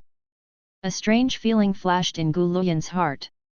For some reason, the Xiao Yu case in front of him always gave him a coquettish feeling. The usual Xiao Yu's case is beautiful, but it is also a young man's heart, and he does not hesitate to be beautiful, and it will definitely not be like it is now. Gu Luyan clenched the scabbard calmly. "What's the matter with you? But it doesn't matter." Xiao Yu's eyes were bright and he said, "Young Master Gu thinks I'm good looking." Gu Luyan. Xiao Yuan pursed his lips and smiled, approached Gu Luyan, and almost pressed him against him. "Why didn't you answer, young Master Gu, but you're shy?" Gu Luyan took a step back. "Young Master Xiao, please respect yourself. I'm not heavy, Gu Gongzi can't know if he hugs him." Gu Luyan frowned, and was about to speak when a dark shadow flashed across the window. He took a step forward and protected Xiao Yu's case behind him. A gust of wind blew, and the window was blown open, and the two of them looked out of the window at the same time.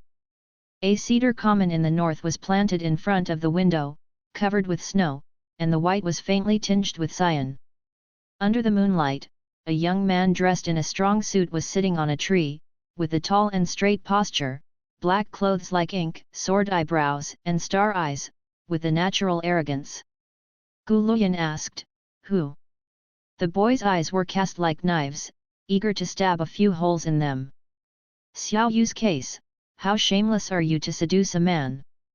Xiao Yu's case was terrified, hiding behind Gu Luyan's shoulder, and said in a trembling voice, "Young Master Gu." This action in Xiao Yu's case further angered the young man. The young man jumped from the tree and fell silently, with his right hand on the ground, slightly backward from left to right, and after a sharp sound of a sharp weapon, a black thorn resembling a dragon scale. It emerged from his left hand, the thorns faintly lingering with a chill. Gu Luyan said, "You know young Master Xiao? Who are you?" The boy said coldly, "It's not your turn to ask about me and him. Xiao Yu case, are you coming here by yourself, or am I robbing you?" Xiao Yukan kept shaking his head, I don't want. Young Master Gu, protect me." The young man was instantly furious, his body was as fast as a gust of wind, and he attacked the two of them directly. "Master Gu!"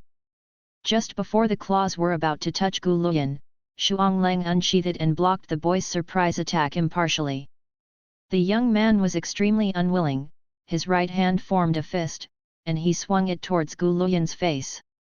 Gu Luyan avoided a blow on the side of his body, and the released thorn came to him and was blocked by him again. There was no room for the boy's means, and Gu Luyan had to face it with all his strength. The boy seemed to be injured, and gradually felt powerless.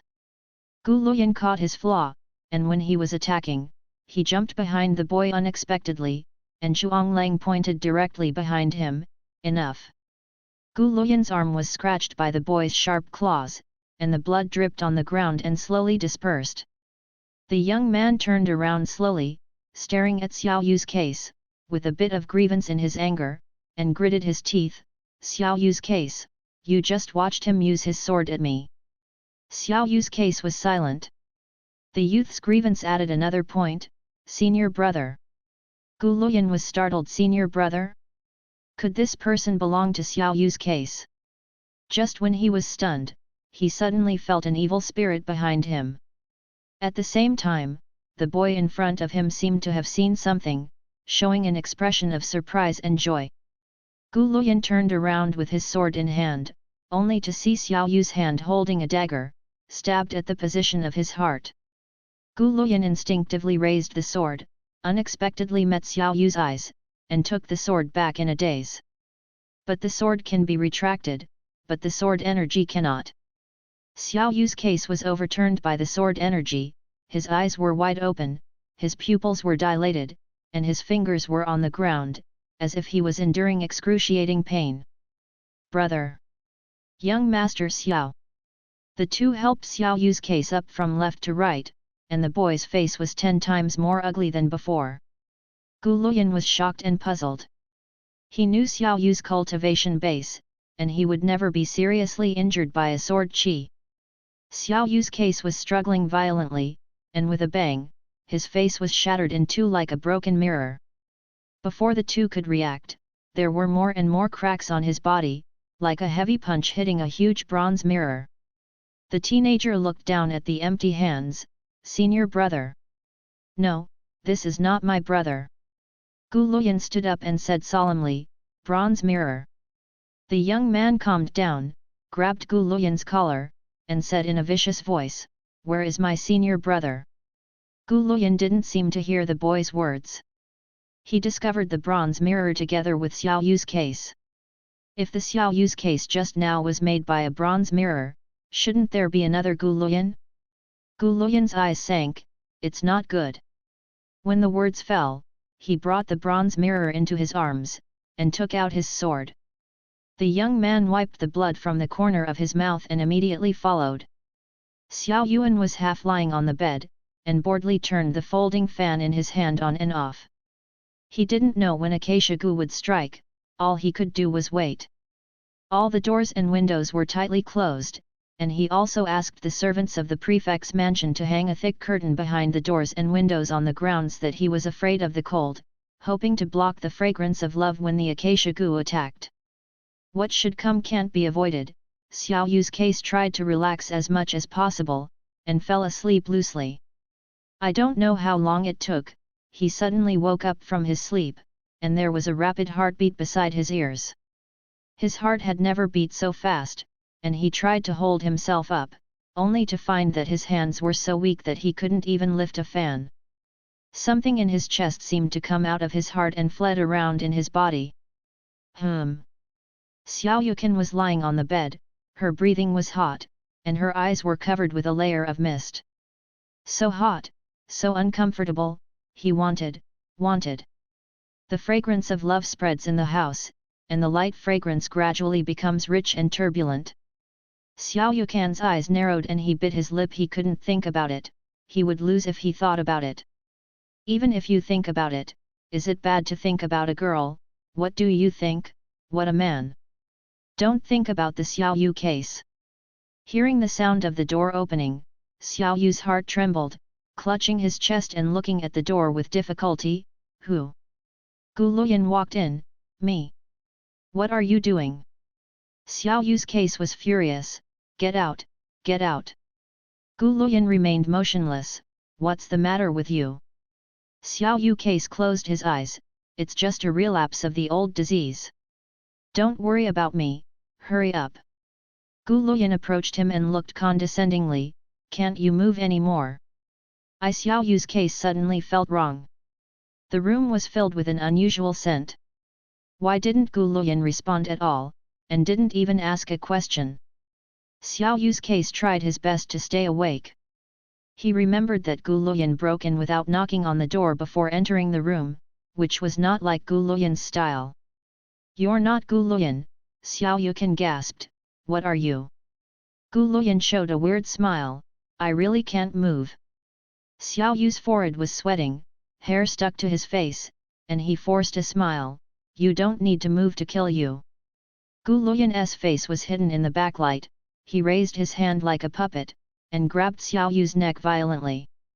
The expected suffocation did not come, but Xiao Yu heard a scream. Wait, the person who should be called seems to be him, right? Gu Luyan shattered into nothingness in front of Xiao Yu's case. Xiao Du stood at the door and looked at him with a smile. Ayu, I'm here to see you. Xiao Du. Xiao Yu's last strength exhausted and fell on the bed. His long hair was scattered on the pillow, his face was flushed, the corners of his eyes were slightly red, and his eyes seemed to contain a pool of autumn water, which was breathtakingly beautiful. Xiao Du was slightly startled, and whispered, Ayu. Xiao Yu's case couldn't move, and looked at him with half-squinted eyes. Xiao Du stretched out his hand to block Xiao Yu's brows and said, Don't look at me like that, I'll be reluctant. Go away, Xiao Yukan whispered, Don't touch me. Xiao Du's brows were filled with anger. I can't touch it. Respected Lord, Meng Qi said in a timely manner, Gu Luyan and the others are almost over. Xiao Du paused and said, Press down the gu on Ayu's body for the time being. Yes. Meng Qi held up Xiao Yu's case and stuffed an elixir into his mouth. Young Master Xiao, you swallow it, it will be fine this time. Xiao Yu's case swallowed the medicinal pill, and most of the discomfort on his body subsided immediately. Water. Meng Qi was about to pour tea for Xiao Yu's case, when the tea cup floated over by herself and stopped by Xiao Yu's lips. Xiao Yukan drank the tea and felt that he had finally come to life. Xiao Du said with a half-smile, Ayu, do you know, your junior brother wants you. Xiao Yu's case let out a feeble "oh," not even bothering to lift his eyelids. Meng Qi said, Honorable Lord, they are here, we should go. Xiao Du took a deep look at Xiao Yu's case. Let's go. The fragrance of love from the acacia gu is only useful to men. Meng Qi couldn't help but feel a little disappointed when he saw Xiao Du's gestures being the same as usual. It seems that she overestimated acacia gu and underestimated Xiao Du. Even the fragrance of acacia gu and Xiao Yu's face were not enough to make Xiao Du emotional. The two left silently. Xiao Du stood at a high place, watching two teenagers, one black and one white, rush into the room of Xiao Yu's case, and smiled lowly. I almost couldn't hold back. Meng Qi raised his head in surprise. A drop of hot sweat fell from Xiao Du's forehead, followed his neck, and fell into the red robe. Xiao Du and Meng Qi had just left, and before the Xiao Yu case was over, Two more people broke into Xiao Yu's case room. Brother, hearing the familiar voice, Xiao Yu's case suddenly felt dark. Isn't it? One he hated was gone, and another he hated? Xiao Yuan sat up and said in surprise, "Junior brother? How are you?" When the young man saw him, he breathed a sigh of relief, and then sarcastically said, "Xiao Yu case, so you are not dead?" "Yeah," Xiao Yuan laughed, "junior brother disappointed." Gu Luyan frowned slightly when he heard the boy's words. Xiao Yu said, "Young Master Gu, this is the junior brother I told you about, Mu Ying Yang." Gu Luyan nodded lightly. "Something happened just now, the case of the three corpses has already been raised. I also have a guess." Xiao Yu's case noticed the injury on Gu Luyan's hand. What happened to Gu Gong's hand? Gu Luyan looked down at the wound and put his hand behind him. "It's okay." Xiao Yukan looked at Mu Ying Yang with a "don't quibble, I know it's you" expression. Mu Ying said angrily, "You are blind, can't you see that I am also injured?" Xiao Yu case has long been accustomed to his junior brother's rudeness. Most of the time, he only thinks he is watching a joke and playing monkeys. Sometimes he will retort, but every time he swears, all will stand up and tamper with his words. It can be said that they worked hard for the feelings of their brothers and sisters. For example, now, what he said was obviously "I can see it, but you are so mentally injured that you can't die," but what other people heard is, "Junior brother is injured? Are you seriously injured?" Mu Yinjiang's face softened a little. "It's a little heavy." What Xiao Yu's case wanted to say was a little heartwarming, and what he said was, "Young Master Gu, what are you doing to hurt my junior brother?" Gu Luyan was speechless. It's not him," Mu Yingyang said contemptuously, "how could he hurt me?" "It's..." Of course, Xiao Yu case knew who it was, and secretly gave Mu Yingyang a wink. Mu Yingyang understood it, snorted coldly, and did not continue. Xiao Yu's case asked, "How did you fight?" Gu Luyan told Xiao Yu's case about seeing another Xiao Yu case in the room, omitting many details. Xiao Yu said, "It's a coincidence that a Gu Luyan came to my room just now, and was knocked out by my fan." Xiao Yuan and Gu Luyan looked at each other and said, "Bronze mirror."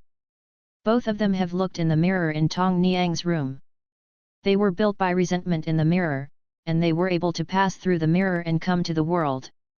Xiao Yu's case said, "The grievances and memories of Tong Niang's body have probably been absorbed by the bronze mirror. This mirror is not simple.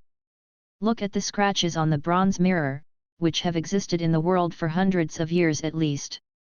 No wonder." Gu Lu said, "The person in the mirror comes to the world, what is the first thing? Kill the main body." Xiao Yu said, "This is the reason why there are three corpses, but there are not many people. Check whoever entered Tong Niang's room after her death will know the identity of the deceased. 80% of the two female corpses are on weekdays. The maid who brought food to Tong Niang. As for the male corpse, it is most likely the housekeeper Wang who led you out, and the child in Tong Niang's belly might also belong to him." Gu Lu said, "Yes or not, you can tell when you ask. Fortunately, the power of the bronze mirror is still weak, and the people in the mirror are not good enough, and killing people can only use ordinary people's means, otherwise the people in the prefect's mansion would have died long ago. The two of you were talking to me," and Mu Ying was in a fog when he heard it, and there was a hint of displeasure in his heart, but he couldn't get in. If he hadn't known that the two were discussing business affairs, he would have shut up the guy named Gu long ago. Gu Lu said, "I'll go and explain this to the prefect." "Okay, you go first, I'll come later." Gu Luyan walked to the door, turned around and said, "Did you smell a scent?" Xiao Yu's case pretended to be at a loss. "No. I smelled it too." Mu Yingyang teased, "You light some incense, right?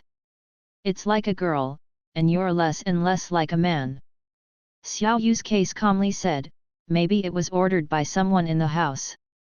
Gu Luyan lowered his head and murmured, "It smells so good." Xiao Yu's case didn't want them to entangle this matter anymore, and said, "Young Master Gu, let me help you bandage the wound on your hand. I have medicine here. Small injury, no problem." After Gu Luoyan left, there were only 2 brothers and sisters left in the room. Mu Yingyang stared at Xiao Yu's case and said, "Why didn't you say help me bandage it? You have an internal injury, and bandaging is useless." Mu Ying was furious. Xiao Yu's case. Xiao Yukin pressed Mu Yinjiang's shoulders, let him sit on the bed, and said with a smile, "Junior brother, don't be angry, you should not be angry with internal injuries, have you forgotten? It's clear that you're mad at me on purpose." Xiao Yu's case said casually, "I don't want to." Mu Yingyang snorted, his face less stinky. "By the way," Xiao Yuan asked knowingly, "why did the younger brother come to Luling City? Are you here to find me?" Mu Yinjiang's eyes dodged, "Yes. I was ordered by master to take you back." Junior brother lied again. Xiao Yuan said leisurely, "With master's temperament, if you really wanted me to go back, I would have come to look for it myself. How could it take so long to send you here?" Mu Yingyang could not refute. A month ago, he and the master learned that Xiao Du had admitted his wrong brother. He wanted to fly to Xingtianzong to bring back the senior brother. He thought that the master was the same as what he thought, but he never expected the master to stop him. The only explanation given to him was, "This is the Xiao family's family affairs, we are inconvenient to intervene." He was shocked and disappointed. He couldn't figure it out. The master who had always loved their brothers and sisters would leave Xiao Yu's case behind. Not only that, but the master also put him on foot restraint and forbid him to come to punish Tianzong. He waited anxiously for a month before he could escape from the master's door when he had a good opportunity to go out. He rushed to seeing Tianzong at the same time, not only did not see Xiao Yu's case, but was severely injured by Xiao Du's palm. Fortunately, Meng Qi helped him, not only gave him pills to heal his wounds, but also revealed that the Xiao Yu case was in Luling City. Before he could recover from his injury, he immediately rushed to Luling City. Because of his unforgettable appearance, he found out about the prefect's mansion without much effort. As soon as he came, he saw the scene of Xiao Yu's case throwing his arms to Gu Luoyan, and when he thought of this, his liver hurt. "Go back with me," Mu Ying said, "although Shizun doesn't say it, he definitely wants you to go back." There was no hesitation in Xiao Yu's case, no. Why? Xiao Yu's case was half-truth and half-truth. My room and bed have been occupied by my junior brother, and I have no place to live when I return. I'll pay you back, can I pay you back? Still. Xiao Yukan showed a surprised expression, could it be that junior brother really stayed in my room and slept in my bed? Mu Yingyang stood up with a swoosh, his handsome face flushed red. "Xiao Yu's case, don't go too far." Xiao Yu case couldn't help laughing out loud, it was his childhood ambition to dazzle the poisonous junior apprentice. Mu Yinjiang's face turned red and white, which was really interesting, but unfortunately he would definitely come out to stop him if he continued talking, so it's better to keep it when he sees it.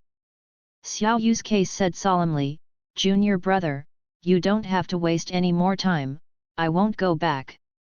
Mu Yingyang gritted his teeth and said, "Where can you go if you don't go back to the division? Xing Tianzong? You pretended to be Xiao Du's younger brother, he didn't kill you, you should burn high incense, do you still think about him?" Xiao Yu's case said depressedly, whoever pretended to be his younger brother was blindly recognizing the wrong person. Mu Yingyang said firmly, "You can't go anywhere, you can only go back with me." "I'm not going back with you, I'm going to follow young Master Gu." Mu Yingyang almost vomited blood, pointed at Xiao Yu's case and said, "What did you say? Say it again." "I said, I want to follow young Master Gu." Xiao Yu case said casually, "Young Master Gu was born well, has a high level of cultivation, and is the young pavilion master of Yunjian Pavilion. The most important thing is that he will not murder me." Mu Yingyang seemed to be so angry that he couldn't hold back a word for a long time. I saved young Master Gu's life, and I want to follow him back to Yunjian Pavilion to see He Shengjing, the number 1 Yunjian Pavilion in the world. Mu Yingyang reluctantly recovered his voice and asked, "Do you just want to go to Yunjian Pavilion with him? You have no other thoughts?" At the same time as he spoke, Mu Yinjiang's mind reappeared in the mind that he saw not long ago. Scene. Xiao Yu's case said lightly, "Yes. Mu Yingyang. I do have other thoughts." Mu Yinjiang's heart was shocked, and a few words popped out of his mouth with difficulty, "Are you, like?" Before the words were finished, a steward of the house knocked on the door and said, "Xian Chong, my lord invites Xian Chong to come over." "Understood." Xiao Yu said, "Junior brother, senior brother is going to do business." Mu Yingyang said without hesitation, "I'll go with you." In the main hall of the prefect's mansion, all relevant people have arrived. The prefect listened to Gu Luyan, and was so frightened that he was incapacitated, and said, "Xian Chong, my Shao family has always lived peacefully, how could there be such evil things in the family?" The prefect noticed Mu Yingyang, hurriedly said, "Who is this?" "Xiao Yu case, my junior brother." The prefect said diligently, "It turns out that he is also an immortal. I wonder if this immortal is married or not. My junior brother is still young and doesn't understand anything, so the prefect should stop attacking him." "Mu Yingyang, I didn't. Let's talk about the mirror first before Tong Niang, who lived in her room." The prefect looked embarrassed, "This." Xiao Yuan smiled and said, "My lord, it's already like this. No one can help you if you cover up." The prefect hurriedly said, "What the immortal said is. Who can live in that kind of place? It's nothing more than an unloved auntie, a servant who has made mistakes, and some girls and servants who are sick and have nowhere to put them, and they will also stay for a few days in the past, and then throw it out after you die. That's not it. Resentment is full of anger, and the yin is very heavy. The bronze mirror itself has some background, and it is not surprising that it has become a tool of resentment. Tong Niang's death was just the last straw that broke the camel's back." Gu Luyan asked, "Can the identities of the 3 corpses be confirmed?" The steward from Xiao Yu's case said, "The young man counted the number of people according to what the fairy said, and there are indeed 3 fewer. 2 are the maids who usually bring meals to Aunt Tong, and the other is Butler Wang."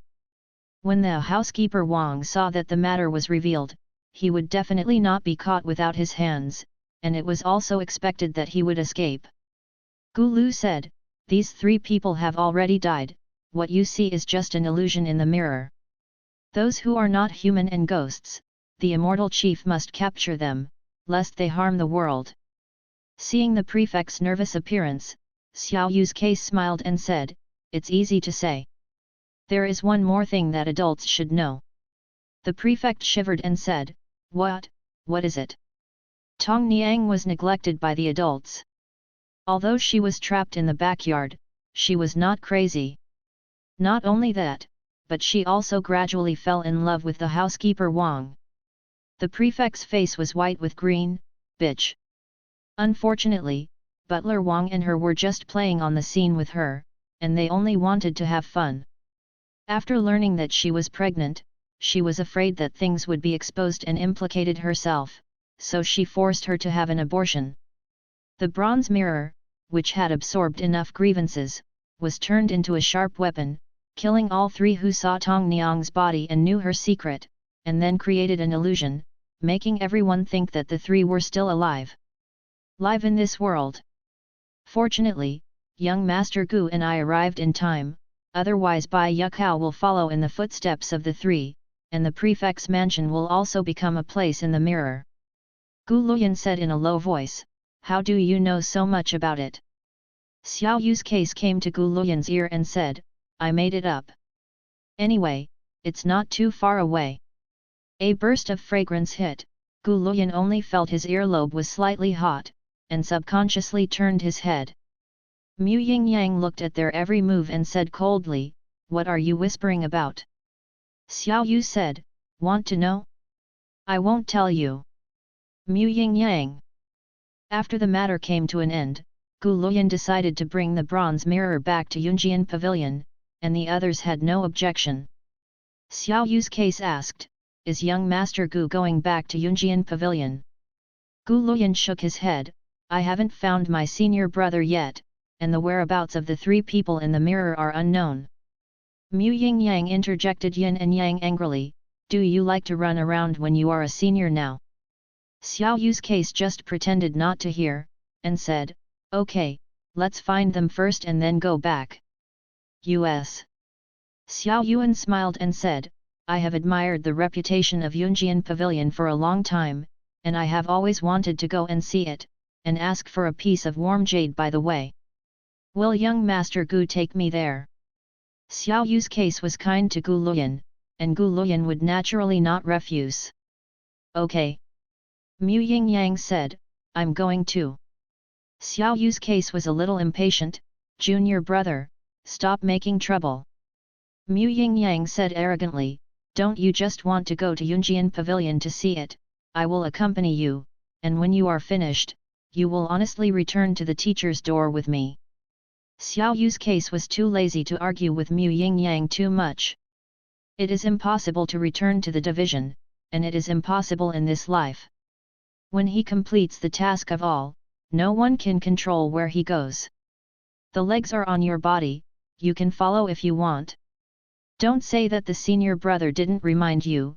The people of Yunjian Pavilion attach great importance to etiquette. If you don't restrain your temper, be careful to be beaten out. Mu Yingyang glanced at Gu Luoyan and said coldly, "Then they also have this ability." Several people stayed in Luling City for a few days, but they still did not find the three butler Wang, but the senior brother Gu Luoyan was looking for took the initiative to find the door. The steward of Fuzhong reported the matter, and the three were having lunch. Mu Yingyang dismissed the delicious food at a table, and called the steward to order a few more dishes. Xiao Yu said, "You are almost done, so many dishes are not enough for you." Mu Yingyang said confidently, "No matter how many dishes I don't want to eat, what's the use?" The steward hurriedly said, "Xian Chong wants to eat, but it doesn't matter what he wants to eat." The little one immediately ordered the kitchen to do it. Mu Yingyang really ordered the dishes: crab stuffed with oranges, fried fresh shrimp cakes, steamed sea bass. The more Xiao Yu's case was heard, the more wrong it became.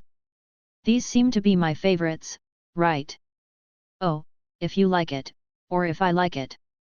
Xiao Yukin felt like he was talking to a 3-year-old child. "I didn't say that. But Luling is located in the north, and it's the middle of winter. Whoever finds crabs for you, aren't you embarrassing others?" Gu Lu said, "So young Master Xiao likes to eat fresh fish. These dishes are our master's specialty. He used to cook them for us." Mu Yingyang seemed to think of something, and his voice stopped abruptly. Xiao Yu's case couldn't help but feel funny. Mu Yinjiang's reaction seemed to mention how uncomfortable the master would make him, which was unnecessary. Just like Xiao Du, Shizun, even if he once had 1 or 2 points of sincerity, for him now, it is just a part of the task of having. At this moment, a servant ran into the hall and shouted, Xian Chong, your senior brother has been found."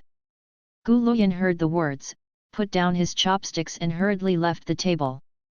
Xiao Yukan ate another fori ball and said, "Let's go, junior brother, let's go and see the deep brotherhood of others."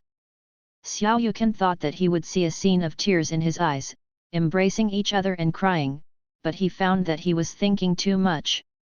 Even when he saw his senior brother who was thinking about it, Gu Luoyan still had that cold and alienated expression, only the corners of his mouth rose slightly.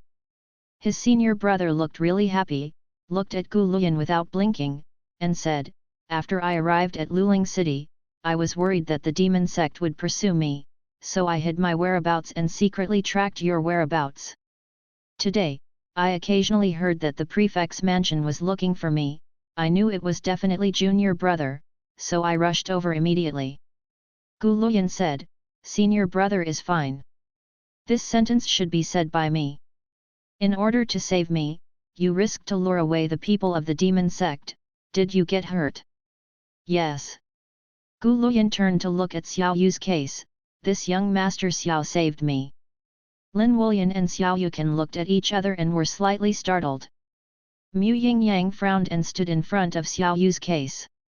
Xiao Yu's case bypassed Mu Yingyang, handed over to Lin Wu and said, "Young Master Lin? I've been looking forward to it for a long time." Lin Wulian was handsome, dressed in a green shirt. If it weren't for the sword in his hand, Xiao Yu's case would have thought that he was an elegant scholar. Lin Wulian came back to his senses and bowed deeply to Xiao Yu's case. "Thank you, young Master Xiao, for your life-saving grace." Xiao Yu's case raised Lin Wulian's hand with a folding fan and said with a smile, "Young Master Lin doesn't have to give this big gift. I saved your junior brother, and he should come if you want to give a big gift." Gu Luyan's face was a little uncomfortable. Lin Wulian said seriously, "Young Master Xiao saved my junior brother, which is equivalent to saving me. In the future, if young Master Xiao has any use for me, I will definitely go through fire and water, and I will do whatever I want." Such high-sounding words, Xiao Yu's case, is just to listen to, not to take it to heart. He smiled. Young Master Lin is very polite. After finding his senior brother, Gu Luyan still wanted to stay in Luling City to find Wang Butler and others. Lin Wulian said that the two of them had been away from Yunjian Pavilion for a long time, and their teachers would definitely be worried. They should go back to their teachers first. As for the three people in the mirror, it is very likely that they have already left the city, and the search is time-consuming and labor-intensive. Xiao Yu's case said, "Lin Gongzi is right. The people in the mirror are made of grievances from the bronze mirror. Instead of spending time on them, it is better to find out the secret of the bronze mirror first. Maybe once the bronze mirror is destroyed, they will be destroyed by themselves." Disappeared. Gu Luyan pondered for a moment, then nodded and said, "Okay, according to what you said, go back to Yunjian Pavilion first." The four bid farewell to the prefect of Luling, took the bronze mirror, and went to the Yunjian Pavilion to use the sword. Xiao Yuan and Mu Yingyang had no swords, so they could only rub against the swords of the other two swordsmen. Xiao Yu's case and Gu Luyan, Mu Yingyang, and Lin Wulian. Mu Yingyang was quite critical of this arrangement, and only hated that his fangs couldn't carry him and his senior brother in the sky. Xiao Yu case excitedly said, "I haven't used the sword before, will it fall?" Gu Luyan said, "If you hold me tight, I won't." Xiao Yu's case gave an "oh" and smiled, "Then I have to hold it tightly." Mu Yinjiang's face darkened, and he said coldly, "Shameless." Gu Luyan didn't think there was anything wrong with the conversation between him and Xiao Yu's case, but after being scolded by Mu Yingyang, he felt a little guilty for some reason, coughed slightly, and said, "I didn't mean that." Xiao Yu's face was blank. "Then do I want to hold you tight?" Gu Luyan, "As you want." The feeling of walking with the sword can be described as terrible. The cold wind blew Xiao Yu's cheeks, and in order to stand firm on a sword, he had to hug Gu Luyan's waist from behind, and by the way, he could keep warm. Gu Luyan's body stiffened slightly and asked, "Cold?" Xiao Yu's face pressed against Gu Luyan's back, and he closed his eyes and said, "Well." Gu Luyan thought for a while and said, "Let me go first." "That won't work, I'll be blown away by the wind." Gu Luyan thought of Xiao Yu's slender figure, and it was indeed possible, so he let him continue to hold him, took out the warm jade from his arms, opened the palm of Xiao Yu's case, and put the warm jade on it. Xiao Yu's case only felt warm in the palm of his hand, and his whole body warmed up. "You gave me Nuanyu, what do you do?" Gu Luyan said, "I'm not afraid of cold." Xiao Yukan slowly closed his palms and sighed inaudibly, "Young Master Gu, don't be too kind to me." Gu Lu said calmly, "You saved me." Wrong, he didn't save Gu Luyan, he just approached him deliberately under Xiao Du's arrangement. The so-called life-saving grace is just a play. In Xiao Yu's case, there was a rare feeling of guilt towards this young Master Gu, who was as cold as the breeze and as bright as the bright moon. When he regains his freedom, he must apologize to Gu Luyan face to face, and then he will kill or cut. Killing and cutting will not work, he has not lived enough, but if Gu Luyan wants to give him 2 punches, he will never hide. Yunjian Pavilion is located in the south of the Yangtze River, far from the north, even if it takes 2 days for Yujian to fly. After nightfall, the 4 of them found a ruined temple in the wilderness, and decided to rest there for the night and continue their journey tomorrow. Mu Yinjiang's hair was messy, his face was pale, and he was tossed by Yu Jian's flight. Lin Wulian smiled and said, "Young Master Mu is joking, Jiangzihu doesn't control his sword or anything." Xiao Yukan said casually, "Royal fan." Lin Wulian noticed the folding fan in Xiao Yu's case, and said warmly, "Young Master Xiao, this folding fan has a powerful aura, it is extraordinary, it must be a treasure." "Possibly? I'm not quite sure. This was given to me by my master on my 16th birthday." Mu Yingyang looked surprised. He didn't expect Xiao Yu's case to mention masters so calmly, as if he was talking about an unimportant person. Lin Wu said, "So it turns out, it seems that master must love young Master Xiao very much." Xiao Yuan chuckled lightly, non-committal. Gu Lu said, "Is this fan famous?" "Yes." Xiao Yuan looked at his fan and said, "It was also chosen by my master, and it is named worthy of the wind and moon. It has nothing to do with the wind and moon." Lin Wulian murmured, "Good name." "Yeah," Xiao Yuan raised his lips and smiled, "Good name." The light of the fire reflected Xiao Yu's face, and the dilapidated ruined temple brightened at this moment because of his smile, making Gu Luyan and Mu Yingyang absent-minded for a moment.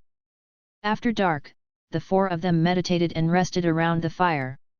While the other 3 were sleeping, Xiao Yu's case lightly walked out of the ruined temple. After injecting spiritual power into earrings made of 9-tone snails, Xiao Yu's case took a long time to receive a response.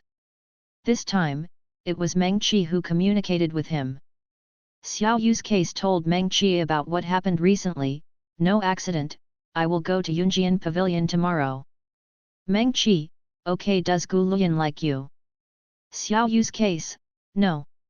Meng Qi sighed, "It seems that we still have to wait for the 15th of next month." Xiao Yu case, "There is one thing that I am curious about." Meng Qi, "You say it." Xiao Yu's case, on the night of the Shang Yuan festival, Mu Yingyang was also in the prefect's mansion. "Does your lord not know about it?" Meng Qi, "Of course your lord knows, there are things you can hide from him." Xiao Yu's case, "So the honorable lord knew that Mu Yingyang was by my side, and acquiesced to this matter." Meng Qi smiled and said, "There is no reason for the lord to do this." Xiao Yu's case was a little uneasy. Xiao Du deliberately let Mu Yingyang stay by his side, he must have no good intentions. Meng Qi, "After you arrive at Yunjian Pavilion, there is one more thing to do besides continuing to discuss the favor of Gu Luyan." Xiao Yu case, "What's the matter?" Meng Qi, "Find a way to ask Gu Luyan to take you to a place. This place has been set up with a blood ban technique, and the Lord has tried it many times, but it still doesn't work." Xiao Yu's case, "The art of blood banning? What is it, why haven't I heard of it?" Meng Qi was surprised, "Your master has not taught you?" In short, after the blood ban is set, only people with Gu's blood can enter.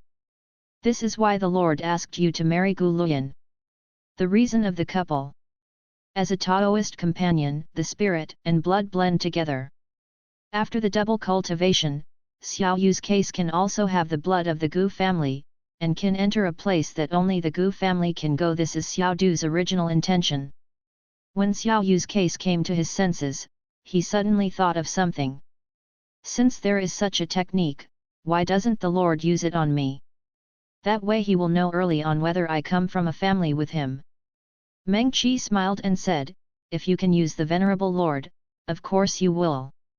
It's just that the younger brother whom the venerable lord looked for is the child brought by his stepmother when his biological father remarried after the death of his biological mother, and he is not related by blood. Xiao Yu case was stunned. Xiao Du had been looking for it for more than 10 years. After finding it, the younger brother who was afraid of falling in his hand and feared to change in his mouth was not the same mother as him. This is not like Xiao Du's style. But in other words, Xiao Du has a cold nature and can do this to a younger brother who is not related by blood. I am afraid that all his feelings are not pinned on this younger brother. Xiao Yu's case inexplicably remembered the vague elder brother in his memory. If this brother really existed, would he be looking for him too? Master Xiao. Meng Kai's voice interrupted Xiao Yu's thoughts. Are you listening? Xiao Yu's case calmed down. Yes. Where is the place you said that only the Gu family can go with a blood ban? Meng Qi said, the ruins of Qinjian Gate Hidden Sword Valley. The next day, the four continued on their way and arrived at Yunjian Pavilion before sunset. As the first in the world, Yunjian Pavilion has both the elegance and gracefulness of Jiangnan characteristics, and the majestic grandeur of a family of cultivators. Qianglulu is surrounded by clouds and mist, and there are mountains and peaks in the pavilions and waterside pavilions. Standing on the sword and looking down, it is about the size of half the city of Luling, and Xiao Yu's case is full of admiration. Compared with Yunjian Pavilion, Sufu is a broken thatched cottage with air leaking from all sides. The Sufu is the residence of Xiao Yu's case's teacher and apprentice.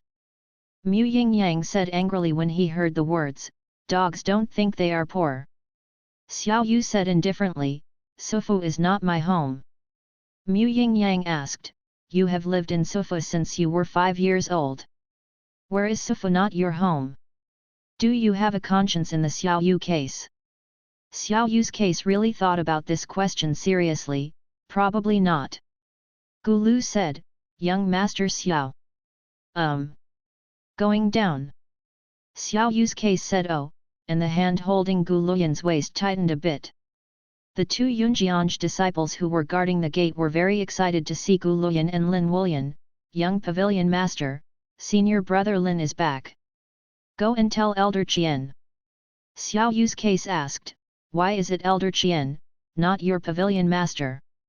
Lin Wulian explained, "The pavilion master is in retreat, and the large and small matters in Yunjian Pavilion are temporarily presided over by Uncle Qian." Gu Luyan and Lin Wulian went to see their elder Qian, and Xiao Yuan and Mu Yingyang were invited to a courtyard called Biluazai.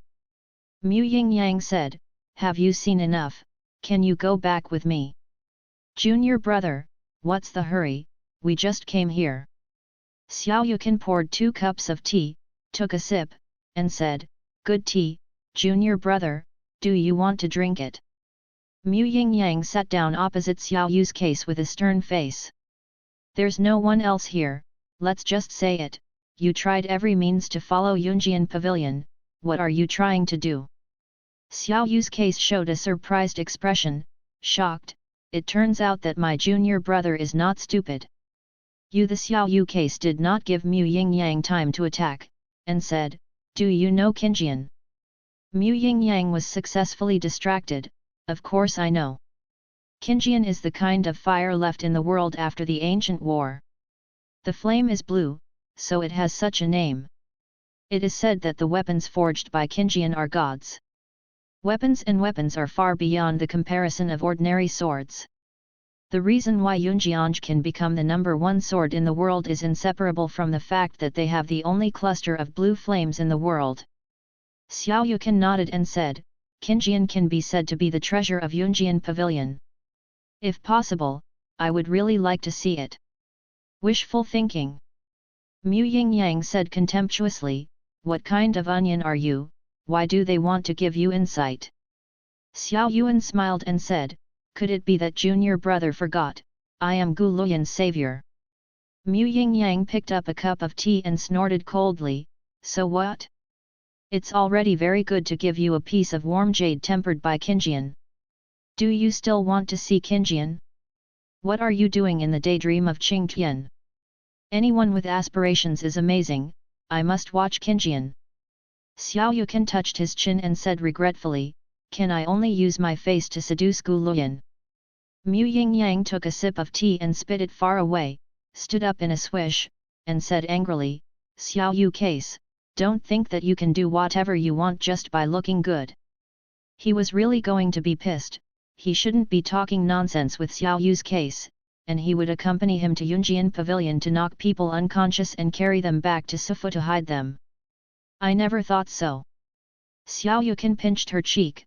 "To tell you the truth, I really want to change my face." Not long after, someone in Yunjian Pavilion sent a message, asking them to go to the front hall for dinner. Gu Luyan changed into the costume of Yunjian Pavilion, dressed in white as snow, with long hair with a jade crown, holding his Highland jade tree, and his temperament was dusty. Lin Wulian is also a handsome young man, but standing next to him is far from enough to see. Gu Luyan nodded lightly at Xiao Yu's case. "Young Master Xiao." "Gu." "Young Master Gu." Lin Wulian smiled and said, "In my opinion, let's just call him a brother instead of Mr. Xiao on the left and Mr. Gu on the right." "No way." Mu Yingyang showed no mercy. "Am I familiar with you?" "You don't know me well." Xiao Yu said, "Young Master Gu and I have a deadly friendship, isn't that right, Brother Gu?" Gu Luyan said, "It's time to eat." "Xiao Yu's case, just the four of us." Lin Wu said, "Master Qian wanted to thank Brother Xiao in person, but he was anxious to check the bronze mirror brought back by the younger brother, so." "Senior Brother Gu, Brother Lin." A 15 or 16-year-old girl ran in. The girl was also wearing Yunjiang's school uniform, holding a sword in her hand. Seeing Gu Luyan, Ruyu's little face flushed with excitement. "Senior Brother Gu, you are back. If you don't come back, I will go down the mountain to find you." Gu Luyan didn't respond. Lin Wulian stood up and said, "Junior sister, didn't you see there are guests here? It's so polite to shout." "I see." The girl's eyes fell on Xiao Yu's case. "I heard that it was Brother Gu's savior." I don't know if it was an illusion or not. Xiao Yu's case faintly felt that the girl had a subtle hostility towards him. Lin Wulian introduced, "Brother Xiao, young Master Mu, this is our little junior sister Luiao. She has been spoiled since she was a child. If you are offended, please look to Hai Han." Xiao Yukan smiled and said nothing. Luiao said, "Can I have dinner with my senior brother? I've been practicing sword for a day, and I'm starving to death." Lin Wulian smiled and said, "Of course you can." Gu Lu said, "I'm afraid you won't be used to it." "How come? I like to eat everything from Yunjian Pavilion." Gu Luyan didn't say much, and motioned to serve. As the dishes came up, Luiao's beautiful eyes widened. Lin Wulian was thoughtful. Mu Yinjiang's face was as black as the bottom of a pot, but Xiao Yu's case was both surprised and happy. Luiao was puzzled and said, "How come it's all Hexian? Crab stuffed with oranges, fried fresh shrimp cakes, steamed sea bass." Xiao Yuan said with a smile, "My junior brother said it casually, but I didn't expect Brother Gu to remember it." Gu Lu said, "I have a good memory." Xiao Yuan picked up the chopsticks. "If that's the case, then I'm welcome." Mu Yingyang clenched his fists tightly, trying to restrain the urge to lift the table. "What does this surnamed Gu mean? Why are you being nice to his brother?"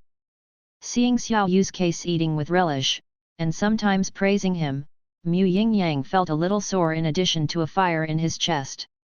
In the past, the master cooked for them, and Xiao Yu's case was as happy as now.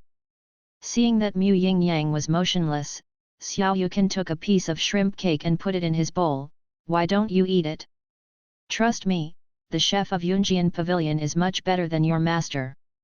Mu Yingyang said word by word, "I really want to strangle you."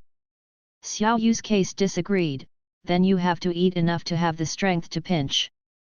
The atmosphere in the room was strangely heavy, as if there were dark tides surging. Lin Wulian smiled and said, "It's not all fresh seafood. Isn't there a plain roasted cold melon? Brother Xiao, try it." Xiao Yu's case is this. Mu Yingyang suddenly laughed. This plain roasted cold melon is also ordered by Master Gu Shaoch.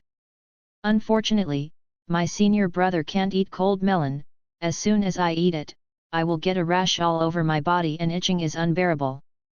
Gu Luyan looked at Xiao Yu's case, and Xiao Yu's case nodded helplessly. Gu Lu said calmly, I'm sorry. You don't need to apologize, Master Gu. You and my senior brother have known each other for less than a month, so it's normal to not know this. Lin Wu said, young Master Mu has misunderstood something. Mu Yingyang smiled and said, I hope it's just a misunderstanding. Gu Luyan swept a glance at Mu Yingyang, and ordered someone to bring down the plain roasted cold melon. Luiao and Lin Wulian looked at each other, their faces were a little complicated. Xiao Yu's case is too lazy to care about this, what other people like, has nothing to do with him, eat vegetables and eat vegetables. Xiao Yu's case lived in Yunjian Pavilion for a few days. Gu Luyan tried his best to treat him as a landlord, entertained him with delicious food and drink, and occasionally took him to hang out in Yunjian Pavilion. Xiao Yu's case wanted to take the opportunity to get closer to Gu Luyan, so that he could bring up the Qinjian matter, but Mu Yingyang followed him wherever he went. He didn't have the chance to be alone with Gu Luyan at all. And once the three of them walked together, the uncomfortable atmosphere at the dinner party that day would reappear. Gu Luyan was probably annoyed too, and stopped coming to Biluozai to look for him. During this period, Meng Qi reminded Qing Yan again. After careful consideration of Xiao Yu's case, he decided not to delay. In the afternoon, Mu Yingyang, who was full of food and drink, rested on the couch. The Xiao Yu case sneaked out of the courtyard, and just as he was about to open the door, a voice suddenly sounded behind him, "Where are you going?" Xiao Yukan turned around with a cold expression, "Go find Gu Luyan." Mu Yingyang immediately said, "I'll go with you." "No." Mu Yingyang narrowed his eyes, "I don't know what happened to you and Gu Luyan." "Not yet, maybe in the future." Mu Yinjiang's eyes dimmed, "You said so, then I can't let you go."